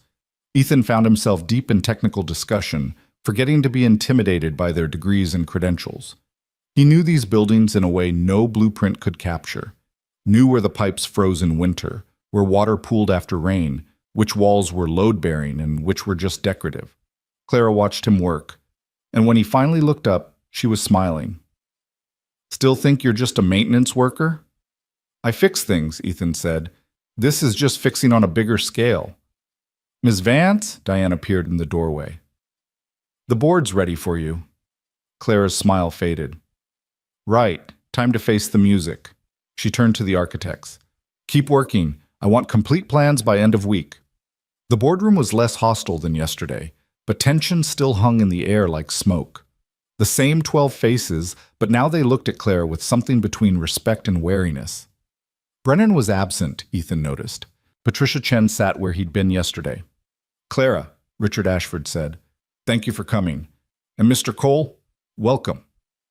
"I wasn't sure I'd be welcome," Clara said, taking her seat.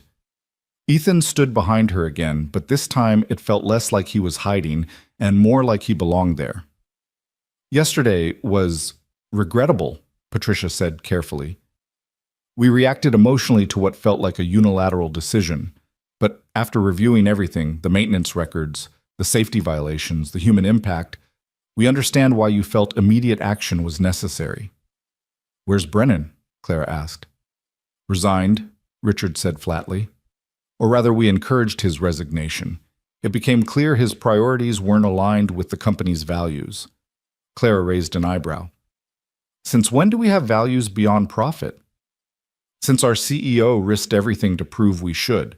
Patricia leaned forward. "Clara, we want you to stay, not just as a figurehead, but as an actual leader. We're prepared to back the renovation plan fully, with one condition." "Which is?" "Transparency. No more leaking documents or making public announcements without consulting us first. We need to be partners in this, not adversaries." Clara considered this, her fingers drumming on the table.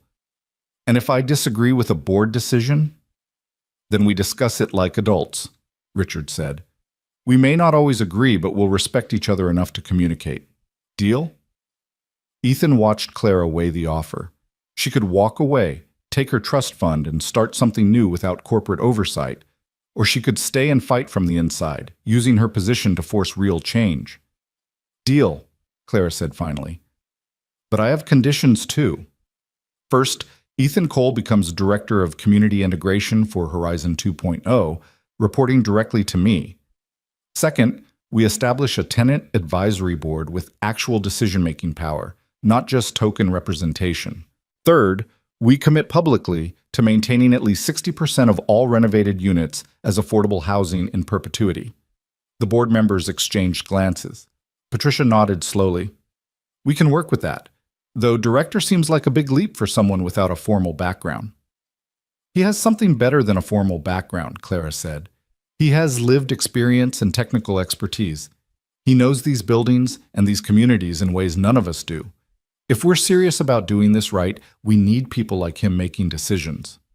"I agree," said a board member Ethan didn't recognize, a black woman in her 60s. "I grew up in housing projects. Watching rich people make decisions about poor people's lives never ends well. We need voices from the community at every level." "All in favor of Clara's conditions?" Richard asked. Every hand went up. Not unanimously. A few members clearly had reservations, but enough to carry the vote. "Then it's settled," Richard said. "Welcome back, Clara. Officially this time." The meeting continued for another hour, diving into budgets and timelines and legal considerations. Ethan's head spun with the sheer scale of it all. They were talking about billions of dollars, thousands of lives, years of work. And somehow, impossibly, he was part of it. When they finally escaped the boardroom, Clara pulled him into an empty office and closed the door. "Director of Community Integration," she said. "That's a real title with real authority, but it's also a real target. Brennan won't be the last person who opposes what we're doing. Are you sure you want this? Are you kidding? I just got promoted from maintenance worker to director. I'm terrified, but I'm not stupid enough to say no." Clara laughed, and the tension drained from her shoulders. "Good, because I'm terrified too. And I'd rather be terrified with someone I trust." Over the next week, Ethan's life transformed completely. HR processed his paperwork. complete with a salary that made him check the numbers 3 times to make sure there wasn't a mistake. He could afford a real apartment now, could put Mia in better schools, could finally breathe without constantly calculating bills. But first, he had to help save the Meridian. The architects gave him an office, small, but with a window and a door and furniture that wasn't held together with duct tape. He spent his days meeting with tenants, documenting their concerns, translating their real-world problems into language the engineers could understand. Nights he worked with Clara and the design team, reviewing plans, making adjustments, fighting for details that corporate types wanted to cut as unnecessary. "We don't need community rooms," one efficiency consultant argued. "They're wasted space." "They're where people build community," Ethan shot back. "Where Mrs. Chen plays mahjong with her neighbors, where the Santos twins will have birthday parties, where Mr. Martinez teaches kids chess. That's not wasted space. That's the whole point." The consultant looked to Clara for support. She shook her head. "Ethan's right. The rooms stay." It became a pattern. Someone would suggest cutting a feature to save money, and Ethan would explain why that feature mattered to actual residents, and Clara would back him up. Slowly, grudgingly, the corporate types learned that this wasn't just a construction project. It was about people. Mia adjusted to their new life with the flexibility of children. She loved telling her classmates that her dad was a director now, even if she wasn't entirely sure what that meant. Rosa was happy for him, but worried too. "You're in their world now," she said one evening when he picked up Mia. "Rich people's world. Don't forget where you came from." "I couldn't forget if I tried," Ethan assured her. "I still live in apartment 7B, for now. But when you can afford better, then I'll move somewhere in the neighborhood, somewhere close to you and everyone else." He squeezed her hand. "I'm not leaving, Rosa. This isn't about climbing the ladder. It's about making the ladder accessible to everyone else." 2 weeks after the board meeting, Clara called an all-hands meeting for everyone involved in Horizon 2.0. The conference room was packed: architects, engineers, construction managers, community liaisons, and a dozen tenant representatives from the buildings affected. Mrs. Chen was there, looking tiny but fierce in her best dress. Mr. Martinez, arms crossed, skeptical but listening. The Santos parents with one of their twins, the other with a babysitter. And more. So many more. People whose homes were on the line. Clara stood at the front, and Ethan realized she was nervous. Her hands shook slightly as she pulled up the presentation. "Thank you all for coming," she began. "Especially our tenants, who have every right to distrust this process. For too long, you've been talked at instead of talked with. That changes now." She clicked through slides showing the renovation plans in detail. Not just pretty renderings, but practical information. Timelines, temporary housing arrangements, rent protection guarantees, dispute resolution processes. "This is going to take 4 years," Clara said. 4 years of construction noise, temporary displacement, and inconvenience. We can't pretend otherwise. But what we can promise is that you won't be abandoned, you won't be priced out, and you'll have a voice in every decision that affects your home. Mrs. Chen raised her hand. "How do we know you'll keep those promises? The last 3 owners made promises too." "Because this time, you'll have legal protection," Ethan said, standing up. He'd helped draft the tenant agreements personally. Every commitment Clara just made is in writing, legally binding. If Vance Industries breaks these promises, you can sue, and you'll win because the contracts are specifically designed to protect you. "Who pays for the lawyers if we need to sue?" Mr. Martinez asked. "The trust I established," Clara said. "Part of the Vance Community Fund is specifically designated for tenant legal support. You'll never have to fight alone." Questions came rapid fire about noise levels and construction hours, and what happens if someone gets sick and needs accommodation, about accessibility for disabled residents and protection for families with children, and guarantees that rent won't spike the moment renovations finish. Clara and Ethan answered them all, sometimes conferring with the architects and lawyers. When they didn't know an answer, they admitted it and promised to find out. No corporate doublespeak, no evasions. Slowly, the hostility in the room shifted, not to trust, that would take time, but to cautious hope. At the end, Mrs. Chen stood up, leaning on her walker. "I've lived through a lot of promises," she said, her voice thin but clear. "And I've seen most of them broken. But I'm going to choose to believe you, because the alternative is giving up, and I'm too old and too stubborn for that." The room applauded, and Clara's eyes shone with unshed tears. After the meeting, tenants lined up to talk with Ethan, to shake his hand, to tell him they were glad someone from the neighborhood was involved. He stayed for hours, listening to concerns, taking notes, promising to fight for them. When everyone finally left, he found Clara sitting alone in the conference room, staring at her tablet. "You okay?" he asked. "I keep thinking about what could go wrong," she admitted. "Construction delays, cost overruns, contractors cutting corners. There are 1,000 ways this could fail." "Yeah, but there are also 1,000 ways it could succeed." Ethan sat beside her. "You know what my dad used to say?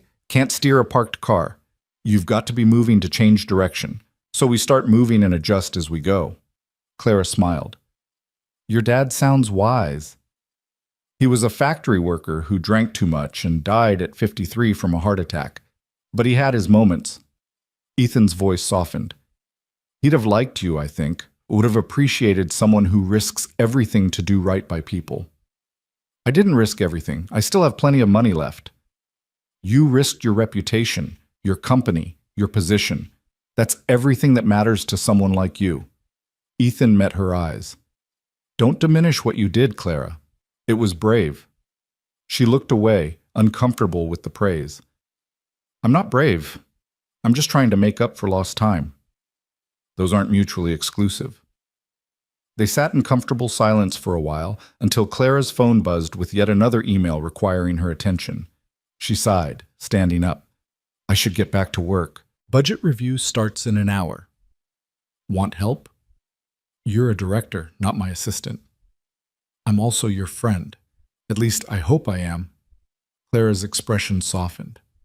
"You are. And yes, I'd appreciate the help." They worked side by side through the evening, reviewing construction bids and contractor proposals.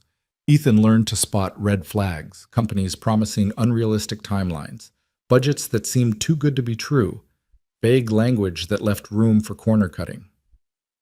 Around 8, Clara ordered dinner from a nearby restaurant, insisting they both needed to eat. They ate in her office, arguing good-naturedly about whether the community gardens should be on rooftops or ground level.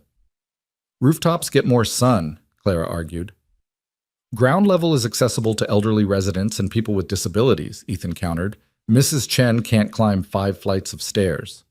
"We'll have elevators." "Which you still don't trust." Clara threw a napkin at him. "That's not fair." "It's completely fair. You grip the railing like it's the only thing keeping you alive." "Because I was literally trapped in an elevator and almost died," Clara said, but she was smiling. "Some fears are rational." "True." "Okay, compromise. Gardens on both ground level and rooftops. Different plants for different sun exposure, and everyone gets access." "That'll cost more." "Everything we do costs more. But it's worth it." Clara nodded, making notes. "Worth it," she repeated softly, like she was reminding herself. Ethan's phone rang. Rosa, probably wondering where he was. "I should take this." He stepped into the hallway, answering. "Hey, Rosa, I'm sorry." "Ethan?" Her voice was tight with fear. "It's Mia. She fell at school during aftercare. They took her to the hospital." His world tilted. "What? Is she okay?" "I don't know. They said something about her arm. I'm heading there now." "Which hospital?" "Mercy General." "I'll meet you there." He ended the call and burst back into Clara's office. "I have to go. Mia's in the hospital." Clara was on her feet immediately. "What happened?" "She fell." "I don't know more than that." Ethan grabbed his jacket, his hands shaking. "I'm sorry, I have to—" "Don't apologize. Go." Clara grabbed her purse. "I'm driving you." "You don't have to." "I'm driving you," she repeated firmly.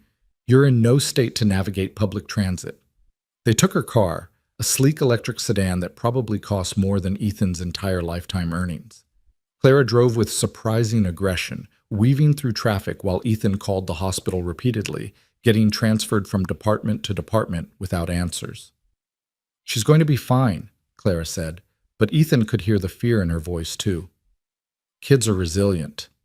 "She's 8. She's tiny. What if—" Don't go there. Just focus on getting to her." They reached Mercy General in 15 minutes that felt like hours. Ethan was out of the car before it fully stopped, running through the emergency room entrance. Rosa was in the waiting area and she stood when she saw him. "They're examining her now. Room 7. The nurse said—" Ethan didn't wait to hear the rest. He pushed through doors marked staff only, ignoring protests from a security guard until he found room 7. Mia was sitting on an examination table, tears streaking her face, her left arm bent at a wrong angle. "Dad!" Her voice broke, and Ethan was beside her in 2 strides, gathering her carefully against his chest. "I'm here, baby. I'm here. You're okay." "It hurts," she sobbed. "I fell off the monkey bars and it hurts so much." A doctor appeared, a young woman with kind eyes. "Mr. Cole, I'm Dr. Patel. Your daughter has a fracture. Clean break of the radius, which is actually good news. We'll need to set it and cast it, but she should heal completely in 6 to 8 weeks. Ethan's knees went weak with relief. "She's okay?" "She's going to be fine. We'll give her something for the pain first." The next hour was a blur of x-rays and consent forms, and Mia trying to be brave while they set her arm. Clara appeared at some point, talking quietly with Rosa in the hallway. When they finally released Mia with a bright purple cast and a prescription for pain medication, it was nearly midnight. In the parking lot, Mia was already getting drowsy from the medication. "Dad?" she mumbled, leaning against him. "Is Miss Clara my friend too?" Clara, who was walking beside them, smiled. "I hope so. Is that okay with you?" "Yeah, you're nice, and you have a cool car." Mia yawned. "Can we get ice cream tomorrow?" "Absolutely," Ethan promised, though he suspected she wouldn't remember asking. Clara drove them home, Rosa too, since she'd come by bus. In the car, Mia fell asleep against Ethan's shoulder, her casted arm cradled carefully. He stroked her hair, overwhelmed by how close he'd come to losing everything that mattered. "Thank you," he said quietly to Clara, "for driving us, for being there." "Of course." Clara glanced at him in the rearview mirror. "She's a great kid, Ethan. You've done an amazing job with her. I just keep her alive and hope I'm not screwing her up too badly."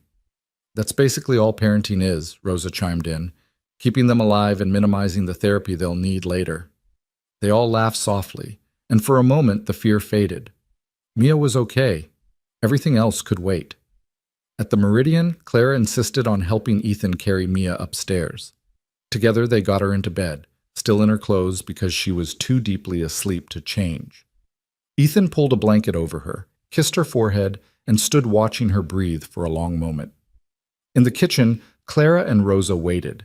Rosa hugged him fiercely. "She's okay," she whispered. "You're both okay." "This time," Ethan said. "But what about next time? What if I'm in a meeting I can't leave? What if—" "Then you call me," Rosa said firmly. "Or Clara, or anyone. You're not alone anymore, Ethan. Stop acting like you are." Clara nodded. "Rosa's right. You have people now. Use us."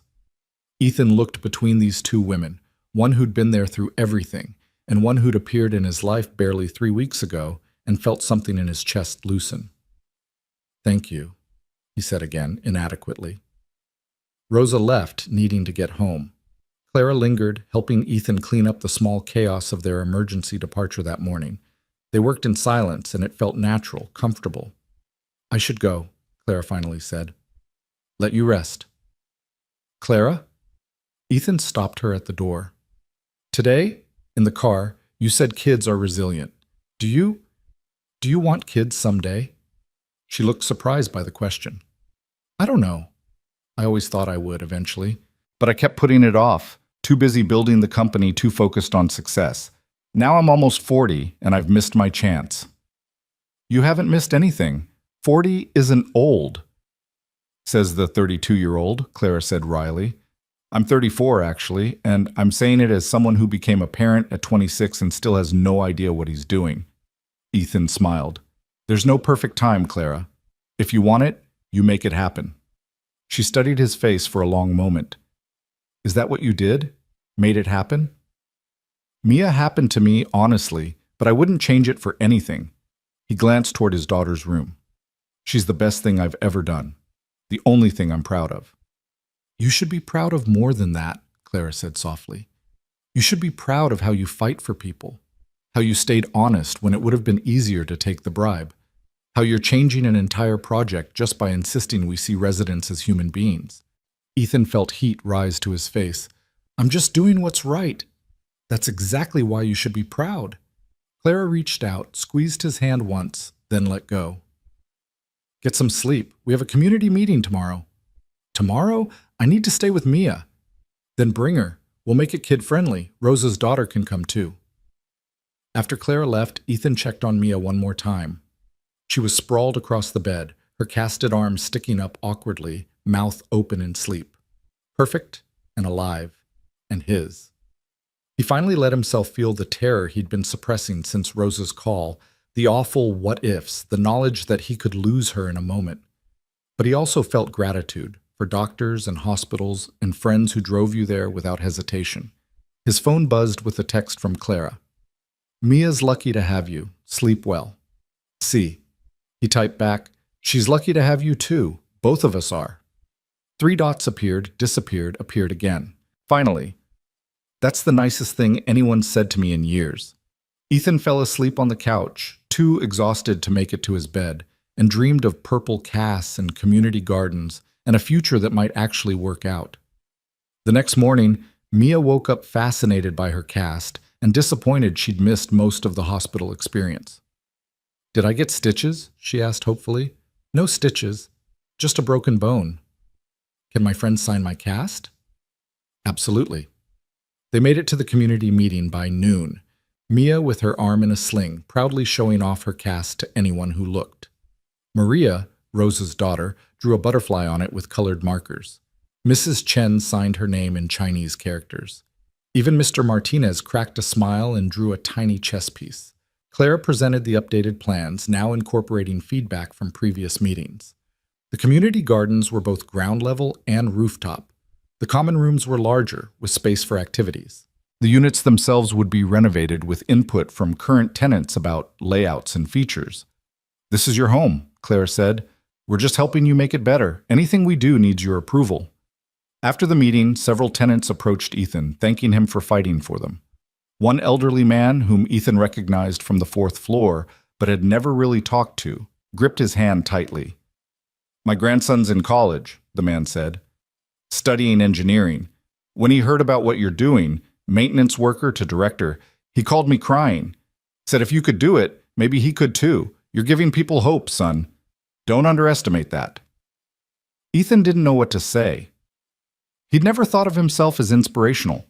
He was just a dad trying to keep his kid housed. But maybe that's what hope looked like.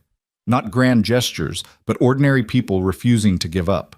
Clara found him afterward, watching Mia and Maria race their wheelchairs they'd fashioned from office chairs down the hallway. Good meeting, she said. Great meeting. People are actually starting to believe this might work. It will work. We'll make it work. Clara smiled. Together. Together, Ethan agreed. And standing there in the Meridian's community room, surrounded by people who were starting to trust again, Ethan felt something he hadn't felt in years. Not just hope. Certainty. They were going to do this. They were going to save these homes, these families, this community, because they had to, because it was right. And sometimes that was enough. 3 months into the renovation project, reality hit harder than anyone expected. The construction crews discovered asbestos in the Meridian's basement, hidden behind walls that hadn't been opened in decades. Removal would add 6 months to the timeline and $2 million to the budget. The day the report landed on Clara's desk, Ethan watched her face drain of color. This could kill the whole project, she said quietly, staring at the numbers. The board's already nervous about costs. This might be the excuse they need to revert to demolition. Then we don't give them the excuse. Ethan leaned over her desk, studying the report. What if we phase it differently? Start with buildings that don't have asbestos issues, show progress, build momentum. By the time we have to present this problem, we'll have success stories to back us up. Clara looked up at him, hope flickering in her eyes. That could work, but it means displacing different families first, changing the entire sequence. So we asked them, we're supposed to be doing this with community input, right? Let's actually do it. They called an emergency meeting that evening. Nearly 200 people packed into the Meridian's community room, anxiety thick in the air. Word had spread that there was a problem, and people feared the worst. Clara stood at the front, and Ethan saw her hands shake slightly as she held the microphone. Thank you for coming on short notice. I'm not going to sugarcoat this. We've hit a complication.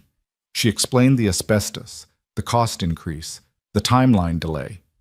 People's faces fell, and Ethan could see the trust they'd been building start to crumble.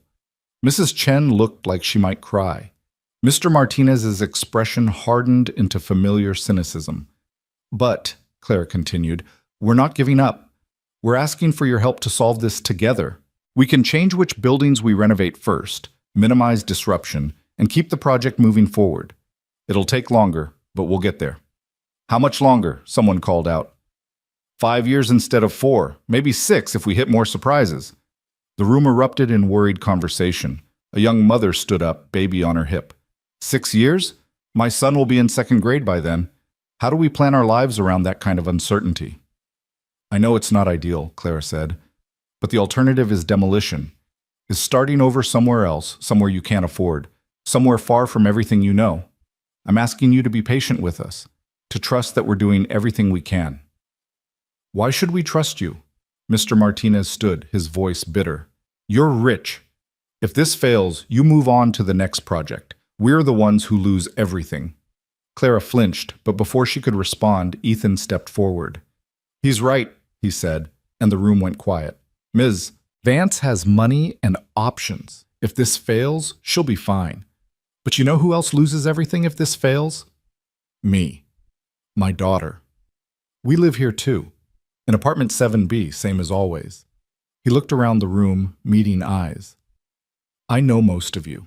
You've seen me fixing your heaters, unclogging your drains, carrying groceries for Mrs. Chen when her hands hurt. I'm not some corporate guy making promises I don't have to keep.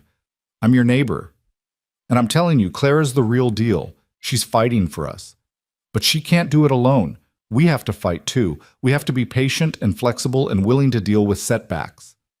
Mia, sitting in the front row with her casted arm, raised her good hand. Can I say something? Ethan nodded, curious. She stood up, small and serious. Miss Clara bought me ice cream when my arm hurt, and she stayed at the hospital even though she didn't have to. My dad says you can tell who people really are when things are hard. Miss Clara's nice even when things are hard. I think we should trust her. The simplicity of it, the 8-year-old logic, broke through the tension. People smiled. A few laughed softly. Mrs. Chen was definitely crying now, but they were different tears. Out of the mouths of babes, she said, her voice wavering. The child is right. I vote we trust them. Others murmured agreement. Not everyone. Some people still looked skeptical, still needed convincing. But it was enough. The room didn't revolt. The project survived. Afterward, Clara knelt down to Mia's level. Thank you for defending me. You're my friend, Mia said simply. That's what friends do. Clara's eyes went suspiciously bright. She pulled Mia into a careful hug, mindful of the casted arm. You're absolutely right. That night, Ethan's phone rang as he was putting Mia to bed. Clara, her voice tight. Can you come to my office? Now? What's wrong? Everything. Please, I need... Her voice broke. I need someone who understands. Ethan called Rosa, who came over immediately to stay with sleeping Mia. 20 minutes later, he was in Clara's office, finding her standing at the window, staring out at the city lights. The board held a vote tonight, she said without turning around. Emergency session. They want to cap the renovation budget at the original $3 billion. No overruns, no flexibility. If we hit that limit, we stop and demolish whatever's left. Ethan's stomach sank. Can they do that? They just did. 6 votes to 5. Patricia tried to argue for me, but she couldn't swing enough support. Clara finally turned, and her face was devastated. The asbestos alone will eat up most of our contingency budget. One more surprise like that, and we're done. I'll have to demolish your home anyway, and it'll be worse because people will have trusted me first. So we don't have any more surprises. Ethan, these are 50-year-old buildings. There will be more surprises. Well, then we get creative. Find ways to cut costs without cutting corners. He moved to stand beside her at the window. You didn't come this far to give up now. I don't know if I'm strong enough to keep fighting. Clara's voice was barely a whisper. Every day there's another crisis, another obstacle.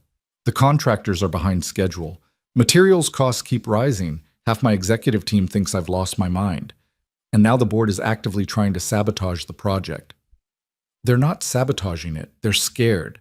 Scared of change, scared of risk, scared of doing something that doesn't have guaranteed returns. Ethan touched her shoulder gently. But you knew this wouldn't be easy. You gave up control of your company shares for this. You can't quit now. What if I'm wrong? What if demolition and rebuilding really is better? Faster, more efficient, cleaner? Better for who? Not for Mrs. Chen, not for Mr. Martinez, not for the 200 families who will be displaced. Ethan turned her to face him. You asked me once why I didn't take Brennan's bribe. You want to know the real reason? Because I looked at my daughter and realized I wanted her to grow up knowing her father chose integrity over money. That some things matter more than the easy path. Tears spilled down Clara's cheeks. I'm so tired, Ethan. I don't remember the last time I slept through the night. Then rest. Take a day off. Let other people carry the weight for a while. I can't. If I stop, everything falls apart. No, Ethan said firmly. If you burn out, everything falls apart. There's a difference. He made a decision. Come on, we're leaving. What? I have work? It'll be there tomorrow. Right now, you need a break. He practically dragged her out of the office, ignoring her protests. In the parking garage, he took her car keys. I'm driving. You don't even know where we're going. Neither do you. That's the point. He drove aimlessly at first, just getting her away from the office, from the pressure, from the constant weight of decisions. Eventually, he found himself heading toward the water. There was a small park along the harbor, mostly empty at night, with benches overlooking the bay. They sat in silence for a while, watching boats drift past, their lights reflecting on dark water. Clara's breathing gradually slowed, tension leaking from her shoulders. My mother used to bring me here, she said finally. When I was little and she'd finished her cleaning shift, we'd sit and eat gas station sandwiches and she'd tell me stories about all the places we'd go someday. Paris, Tokyo, Cairo. She never made it to any of them. Cancer killed her before she could save enough for even one trip. I'm sorry, Ethan said. She worked herself to death, basically. 3 jobs, constant stress, no health care until it was too late. Clara's voice was thick with old grief. I built Vance Industries partly to honor her, to prove that people like us could succeed. But somewhere along the way, I became exactly what she was working for. Another rich person she'd have to clean up after. Another CEO who'd never noticed the janitor. You noticed me. Only because we almost died together. Clara laughed bitterly. What does it say about me that it took a near-death experience to see the people around me? It says you're human, and that you're capable of growth. Ethan pulled his jacket tighter against the cold harbor breeze. Most people never change, Clara. They double down on their mistakes, justify their blind spots. You didn't. That counts for something. They sat until nearly midnight, talking about everything and nothing. Clara told him about her childhood, about watching her mother's hands crack and bleed from harsh cleaning chemicals. Ethan told her about Rachel leaving, about the morning he woke up to find her gone, and a note on the kitchen counter that just said, I'm sorry. Do you miss her? Clara asked. Sometimes. Mostly I miss who I thought she was. The woman I married wouldn't have abandoned her daughter, but that woman was apparently always fiction. Ethan picked at a loose thread on his jacket. What about you? Ever been married? Engaged once, to another tech CEO. We were perfect on paper. Same ambitions, same work ethic, same social circle. Turned out we had nothing else. We were business partners who occasionally slept together. When I realized I felt nothing at his proposal, I knew I couldn't go through with it. When was this? 8 years ago. Haven't seriously dated since. Work became my relationship. Clara smiled sadly. My mother would be so disappointed. She wanted grandkids, a son-in-law, Sunday dinners. Instead, she got a daughter who builds empires and eats takeout alone in her office. It's not too late, Ethan said, for any of it. Clara looked at him, and something shifted in the air between them. A charge, a possibility, a door opening that had been closed before. Ethan, she started, then stopped. I should get you home. Mia probably misses you. The moment passed, but its ghost lingered during the drive back to the Meridian. Ethan wanted to say something, to acknowledge whatever that was, but he didn't know how. Clara was his boss, his ally in this impossible project. Complicating that with personal feelings seemed reckless. But when she dropped him off and their hands brushed as he returned her keys, the electric contact said everything words couldn't. The next morning brought new challenges. A contractor pulled out, citing budget concerns. A materials supplier doubled their prices, claiming shortages. The city inspector found code violations that required immediate attention. Each problem felt designed to bleed the project dry, to push them toward that $3 billion cap. Ethan spent his days putting out fires, literally and metaphorically. A small electrical fire in the Meridian's 4th floor required emergency repairs. A burst pipe flooded 3 apartments. A structural support beam tested positive for rot and needed replacement. Through it all, Clara remained steady, but Ethan could see the toll it was taking. She lost weight, developed dark circles under her eyes, started chain-drinking coffee like it was oxygen. 6 weeks before the budget cap deadline, they had a breakthrough. One of the architects discovered that they could save $800,000 by using a new sustainable material for insulation, cheaper, more effective, and better for the environment. It was the kind of win they desperately needed. Clara called Ethan into her office, grinning for the first time in weeks. "Look at this! We might actually pull this off." "Don't jinx it," Ethan said, but he was smiling too. "I'm serious. If we can find 3 or 4 more innovations like this, we stay under budget and finish the project." She pulled up spreadsheets showing him the numbers. "We could actually do this, Ethan. We could save everyone's homes." Her enthusiasm was infectious. They worked late into the evening, brainstorming cost-saving measures that didn't compromise quality. By midnight, they'd identified $2 million in potential savings through creative solutions and vendor negotiations. "We should celebrate," Clara said, leaning back in her chair, exhausted but exhilarated. "It's midnight, and I'm pretty sure the only thing open is a gas station." "Perfect. My mother loved gas station food, remember?" They ended up at a 24-hour convenience store, buying terrible hot dogs and fountain drinks, sitting in Claire's car in the parking lot like teenagers. It was absurd and perfect, and Ethan couldn't remember the last time he'd laughed this much. "This is definitely not how billionaire CEOs usually celebrate," he said. "I'm not a usual billionaire CEO." Clara took a bite of her hot dog, made a face. "Oh God, this is awful." "That's the point. It's supposed to be awful." "My mother had terrible taste in food. My dad put ketchup on steak. We all have our flaws." They sat in comfortable silence, eating terrible food and watching the occasional car pass. Then Clara said, "Ethan, I need to tell you something." His heart stuttered. "Okay. I'm falling for you. Have been for weeks. Maybe since the elevator, I don't know. And I know it's inappropriate and complicated and probably a terrible idea given our working relationship, but I'm tired of pretending I don't feel it." She looked at him, vulnerable and brave. "Tell me I'm not alone in this." Ethan's mind raced. This was his boss. This was the CEO of a billion-dollar company. This was also the woman who'd risked everything for his community, who'd stayed at the hospital with his daughter, who'd believed in him when no one else did. "You're not alone," he said quietly. Clara let out a shaky breath. Okay, good.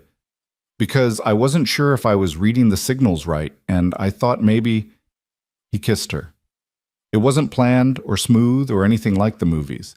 It was awkward and tasted like cheap hot dogs and fountain coke, and it was absolutely perfect. When they pulled apart, both breathing hard, Clara laughed. "That was terrible timing?" "I was going to say worth the wait." She touched his face gently. "But yes, also terrible timing. We're in the middle of the most important project either of us has ever worked on. This complicates everything. So we keep it separate, professional at work, personal outside work." "Can we do that?" "We'll figure it out," Ethan said. "We figured out everything else." They didn't tell anyone immediately. At work, they maintained professional distance, though Ethan caught Clara smiling at him when she thought no one was looking. Evenings, after Mia was asleep, they'd meet at the harbor or take walks through the neighborhood, talking for hours. Mia figured it out within a week. "Dad, are you dating Miss Clara?" Ethan nearly choked on his coffee. "What makes you say that? You smile at your phone a lot, and you've been happy, like really happy, not just pretend happy." Mia looked up from her cereal. "Is that okay? If you date her? Is it okay with you?" Mia considered this seriously. "She's nice, and she makes you happy, so yeah, it's okay. But if you get married, I want to be in the wedding." "We're not getting married," Ethan said quickly. "We're just spending time together. That's what dating is, Dad. When did you get so smart? I've always been smart. You just don't listen." But she was grinning, pleased with herself. Rosa found out next, cornering Ethan at the Meridian one afternoon. "You and Clara Vance? Really? Is it that obvious? Only to anyone with eyes. You light up when you see her. She lights up when she sees you. It's adorable and kind of sickening." Rosa studied him. "You happy?" "Terrified mostly. But yeah, underneath the terror, I'm happy." "Good. You deserve happiness." She hugged him. "Just don't screw it up by being a typical man." "I don't even know what that means." "Neither do men. That's the problem." 2 months before the project's first phase completion, disaster struck. The city announced new building codes, retroactive to all current renovation projects. Meeting the new standards would cost an additional $1.5 million, money they didn't have. The board called for an emergency meeting. Ethan sat beside Clara, watching the faces around the table. They'd lost. Everyone knew it. They were over budget, behind schedule, and now facing impossible new requirements. Richard Ashford cleared his throat. "Clara, I think we all know where this is heading. We're $300,000 from the cap, and this new code requirement puts us permanently over. I'm sorry, but we have to consider demolition." "No," Clara's voice was steel. "We've come too far." "We don't have a choice," Patricia said gently. "Unless you can find $1.5 million in the next 30 days, the board has no option but to terminate the renovation and proceed with the original plan." Clara stood abruptly. "Then give me 30 days." She stormed out, Ethan following. In her office, she was pacing, practically vibrating with frustration. "Where are we going to find that kind of money?" she demanded. "We've cut every cost we can. We've negotiated with every vendor. There's nothing left." "What about your personal funds?" "I already put in everything I could without completely bankrupting myself. The trust has strict rules about how much I can contribute directly." She slumped into her chair. "This is it. We're done." Ethan refused to accept that. "What if we went public? Crowdfunding, donations, community support. $1.5 million from donations?" "Ethan, that's possible," he interrupted. "People care about this project. The story's been all over the news. What if we asked for help?" Clara looked at him like he'd suggested flying to the moon, but slowly, thoughtfully, her expression changed. "It would be humiliating, admitting we failed to budget properly. Or it would be honest, showing that even with the best intentions, we need community support to fight corporate interests."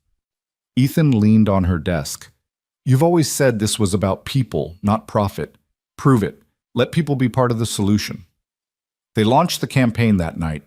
A simple crowdfunding page with a video of Clara and Ethan explaining the situation, showing the renovated sections, introducing the families who'd benefit. No corporate polish, just raw honesty. "We need your help," Clara said into the camera. "Not because we mismanaged funds, but because doing the right thing is expensive. Because choosing people over profit has a cost, and we can't pay it alone." They set a goal of $1.5 million in 30 days. It seemed impossible. The first day, they raised $12,000. The second day, $25,000. By the end of the first week, they had $200,000. Significant, but nowhere near enough. Then something unexpected happened. A tech billionaire Clara had gone to college with saw the campaign and donated $500,000. In the comments, he wrote, "Because Clara Vance is one of the few people I trust to actually use this money the right way." Other CEOs followed. Small donations poured in from regular people. A retired maintenance worker sent $50 with a note. For the guy who proves we matter. A single mother sent 20, because my kids deserve safe housing too. The media picked up the story. National news covered it. Local politicians, who'd been silent before, suddenly wanted to be involved, offering city grants and tax incentives. With 1 week left, they hit $1 million. With 3 days left, $1.3 million. On the final day, they needed 200,000 more. Ethan watched the numbers climb, refreshing the page obsessively. Clara sat beside him in his apartment. She'd started spending more evenings there, becoming part of his and Mia's routine. Mia was on the floor doing homework, periodically checking the laptop over their shoulders. At 11 p.m., they were still 50,000 short. At 11:30, 30,000. At 11:50, 10,000. At 11:58 p.m., a donation came through. Anonymous. $100,000. They hit the goal with 2 minutes to spare. Clara burst into tears. Ethan held her while she sobbed into his shoulder, releasing months of stress and fear and desperate hope. Mia abandoned her homework to hug them both. "We did it," Clara kept saying. "Oh my God, we actually did it." The board meeting the next day was tense until Clara presented the numbers. Richard Ashford actually smiled. "Well," he said, "I have to admit, I didn't think it was possible. Congratulations, Clara. You've earned the right to finish this project." Construction resumed with renewed energy. The contractor who'd pulled out came back, impressed by the public support. Materials suppliers offered discounts. The city inspector suddenly became cooperative. Slowly, impossibly, the buildings transformed. New windows gleamed, roofs no longer leaked. Heating systems actually heated. The community gardens began to bloom, tended by residents who finally believed in the future. 9 months after the crowdfunding success, Phase 1 was complete. The Meridian Tower reopened with a celebration that filled every floor.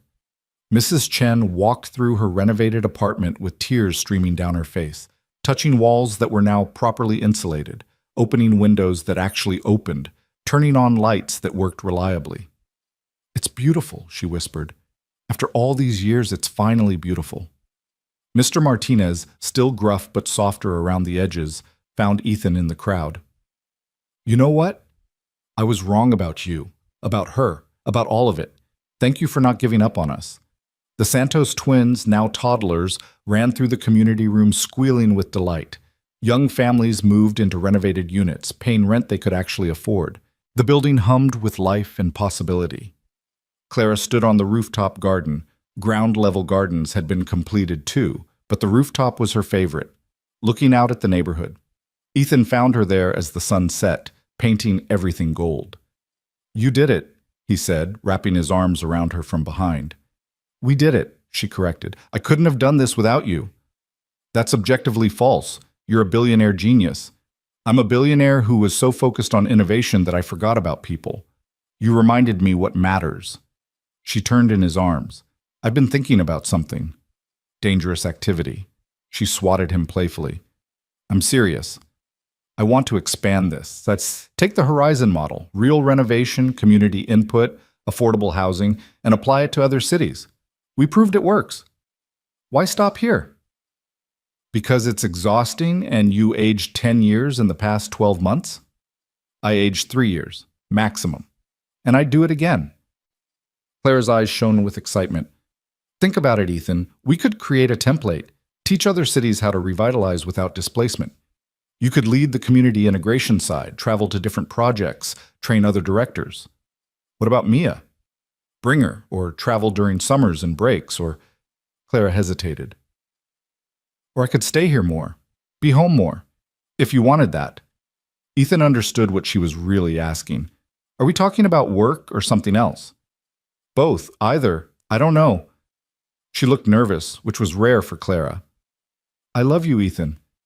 I probably have since that elevator. I love Mia.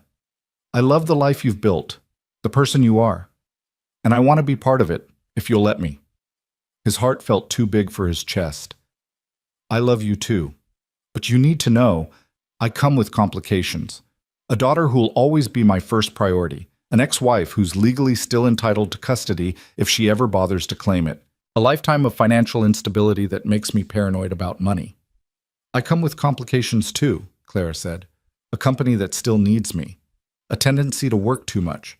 Control issues I'm actively working on. And a fear of elevators that may never fully go away. We're kind of a mess. We're perfectly imperfect. She kissed him softly.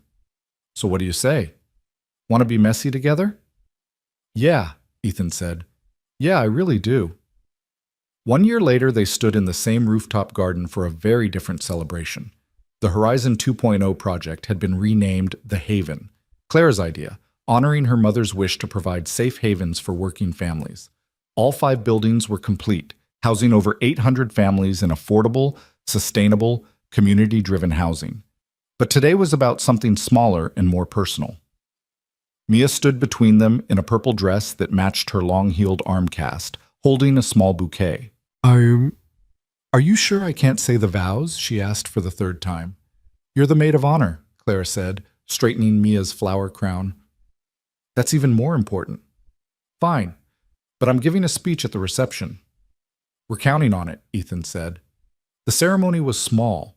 Rosa and her daughter, Mrs. Chen, Mr. Martinez, the Santos family, Patricia Chen from the board, and a handful of other friends and colleagues.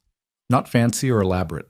Just people who mattered, gathering to witness 2 imperfect people promising to build a life together. Richard Ashford, who'd surprisingly become an ally, officiated. I've known Clara Vance for 15 years, he said, and I've never seen her happier or more human than she's been this past year. Ethan, whatever you're doing, keep doing it. I just love her, Ethan said simply. That's all I know how to do. Clara's eyes welled up. You're not supposed to make me cry before the vows. Too late. They exchanged rings they'd picked out together. Simple bands, nothing ostentatious. When Richard pronounced them married, Mia cheered louder than anyone, and the small crowd applauded. At the reception in the community room, catered by Rosa's restaurant naturally, Mia did give a speech. She stood on a chair, microphone in hand, completely unself-conscious. When my dad and Clara got stuck in the elevator, I was really scared, she said.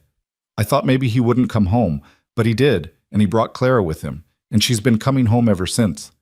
My mom left when I was little, and I don't really remember her, but Clara's here. She helps with my homework and comes to my science fairs and teaches me about running businesses even though I'm only 9. She chose us, and that's better than anything. There wasn't a dry eye in the room. Clara was openly crying, not even trying to hide it. Ethan pulled both his girls into a hug, his daughter and his wife, and felt complete in a way he'd never imagined possible. Later, dancing with Clara while Mia spun in circles with Maria, Ethan said, "Remember when you hated me?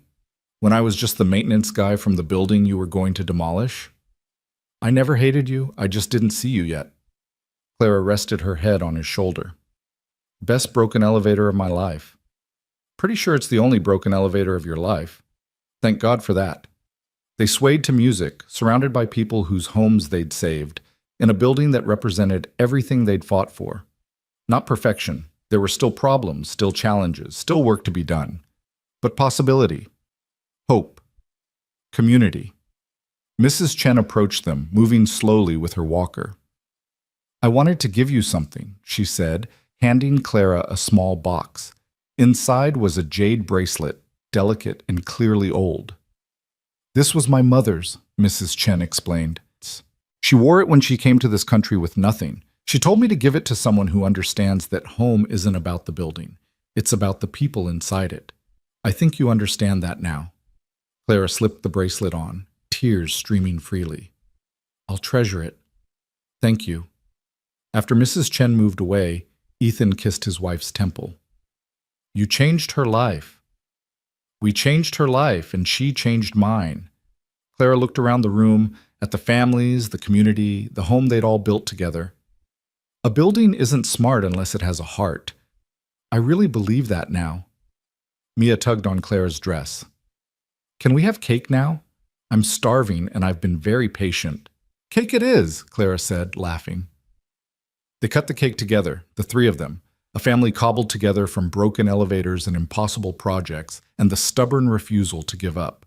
Not the family any of them had planned, but the one they needed. As the evening wound down and guests began to leave, Ethan found himself alone on the rooftop again, looking out at the neighborhood. The Haven buildings were lit up against the night sky, each window representing a family, a story, a life that had been protected. Clara joined him, still wearing her wedding dress, the jade bracelet catching the moonlight. "What are you thinking about?" "How none of this should have worked. The odds were impossible. We should have failed 100 times." "But we didn't." "But we didn't," Ethan agreed, "because you were crazy enough to try." "Because we were crazy enough to try," Clara corrected. "I was just the CEO with a guilt complex. You were the one who made me see what mattered." "So we're both crazy. Perfectly crazy." She leaned against him. "Think we can do it again? In other cities?" "Absolutely not. It was horrible and stressful, and I aged terribly." "You aged 3 years maximum." "I aged 5 years minimum. I have gray hairs now. Look." He pointed to his temple. "Those are distinguished. I like them." Clara kissed the gray hairs. "So is that a no?" Ethan looked at his wife, his brilliant, stubborn, wonderful wife, and smiled. "It's a ask me again in 6 months after I've recovered from this project." "I'll put it on my calendar." They stood together as the last guests trickled out, as the building settled into nighttime quiet, as their new life began in the place where everything had almost ended. A broken elevator had brought them together, but it was their choice to stay together, to fight together, to build something meaningful together. Mia appeared in the rooftop doorway, yawning. "Dad? Clara? Can we go home now? My feet hurt." "Of course, sweetheart," Ethan said. They walked down together, using the stairs because Clara still didn't fully trust elevators and probably never would, to apartment 7B. It wasn't fancy or large, but it was theirs. Clara had officially moved in last month, bringing her few personal possessions and integrating seamlessly into their small space. After Mia was tucked into bed, Clara and Ethan collapsed on the couch, exhausted and happy. "We're married," Clara said wonderingly. "I'm married to a maintenance worker turned director." "I'm married to a billionaire CEO who's afraid of elevators." "It's ridiculous." "It's perfect," Ethan corrected. And it was. Not because everything was easy or solved or complete. The Haven still had work to do. Other buildings needed saving. Mia would grow up and present new challenges. Clara's company would demand attention. Life would be complicated and messy and full of obstacles. But they'd face it together. They'd proven they could survive broken elevators and corporate opposition and impossible budgets. They could survive anything. Clara fell asleep on Ethan's shoulder, the jade bracelet on her wrist catching the soft lamplight. Ethan stayed awake a while longer, listening to his daughter breathe in the next room, feeling his wife's heartbeat against his chest, and thinking about how sometimes the best things in life come from the worst moments. Sometimes you have to get stuck in an elevator with a stranger to find out who you're meant to become. Sometimes the person you least expect turns out to be exactly who you need. And sometimes, if you're very lucky, home isn't just a building, it's the people who refuse to give up on each other, who fight for what's right even when it's hard, who choose love over convenience and community over profit.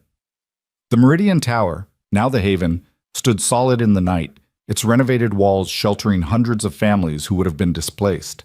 In apartment 7B, a maintenance worker turned director held his sleeping wife and listened to his daughter's dreams and felt richer than any amount of money could make him, because he had what mattered. He had home. He had love. He had purpose. And it all started with a broken elevator and a choice to save the person standing next to him, even though she was supposed to be his enemy. Sometimes the greatest buildings aren't the ones we construct with steel and glass. They're the ones we build with courage and compassion and the stubborn belief that everyone deserves a place to call home. Every great design, Clara had once said, starts with a human story. This was theirs. And it was only the beginning.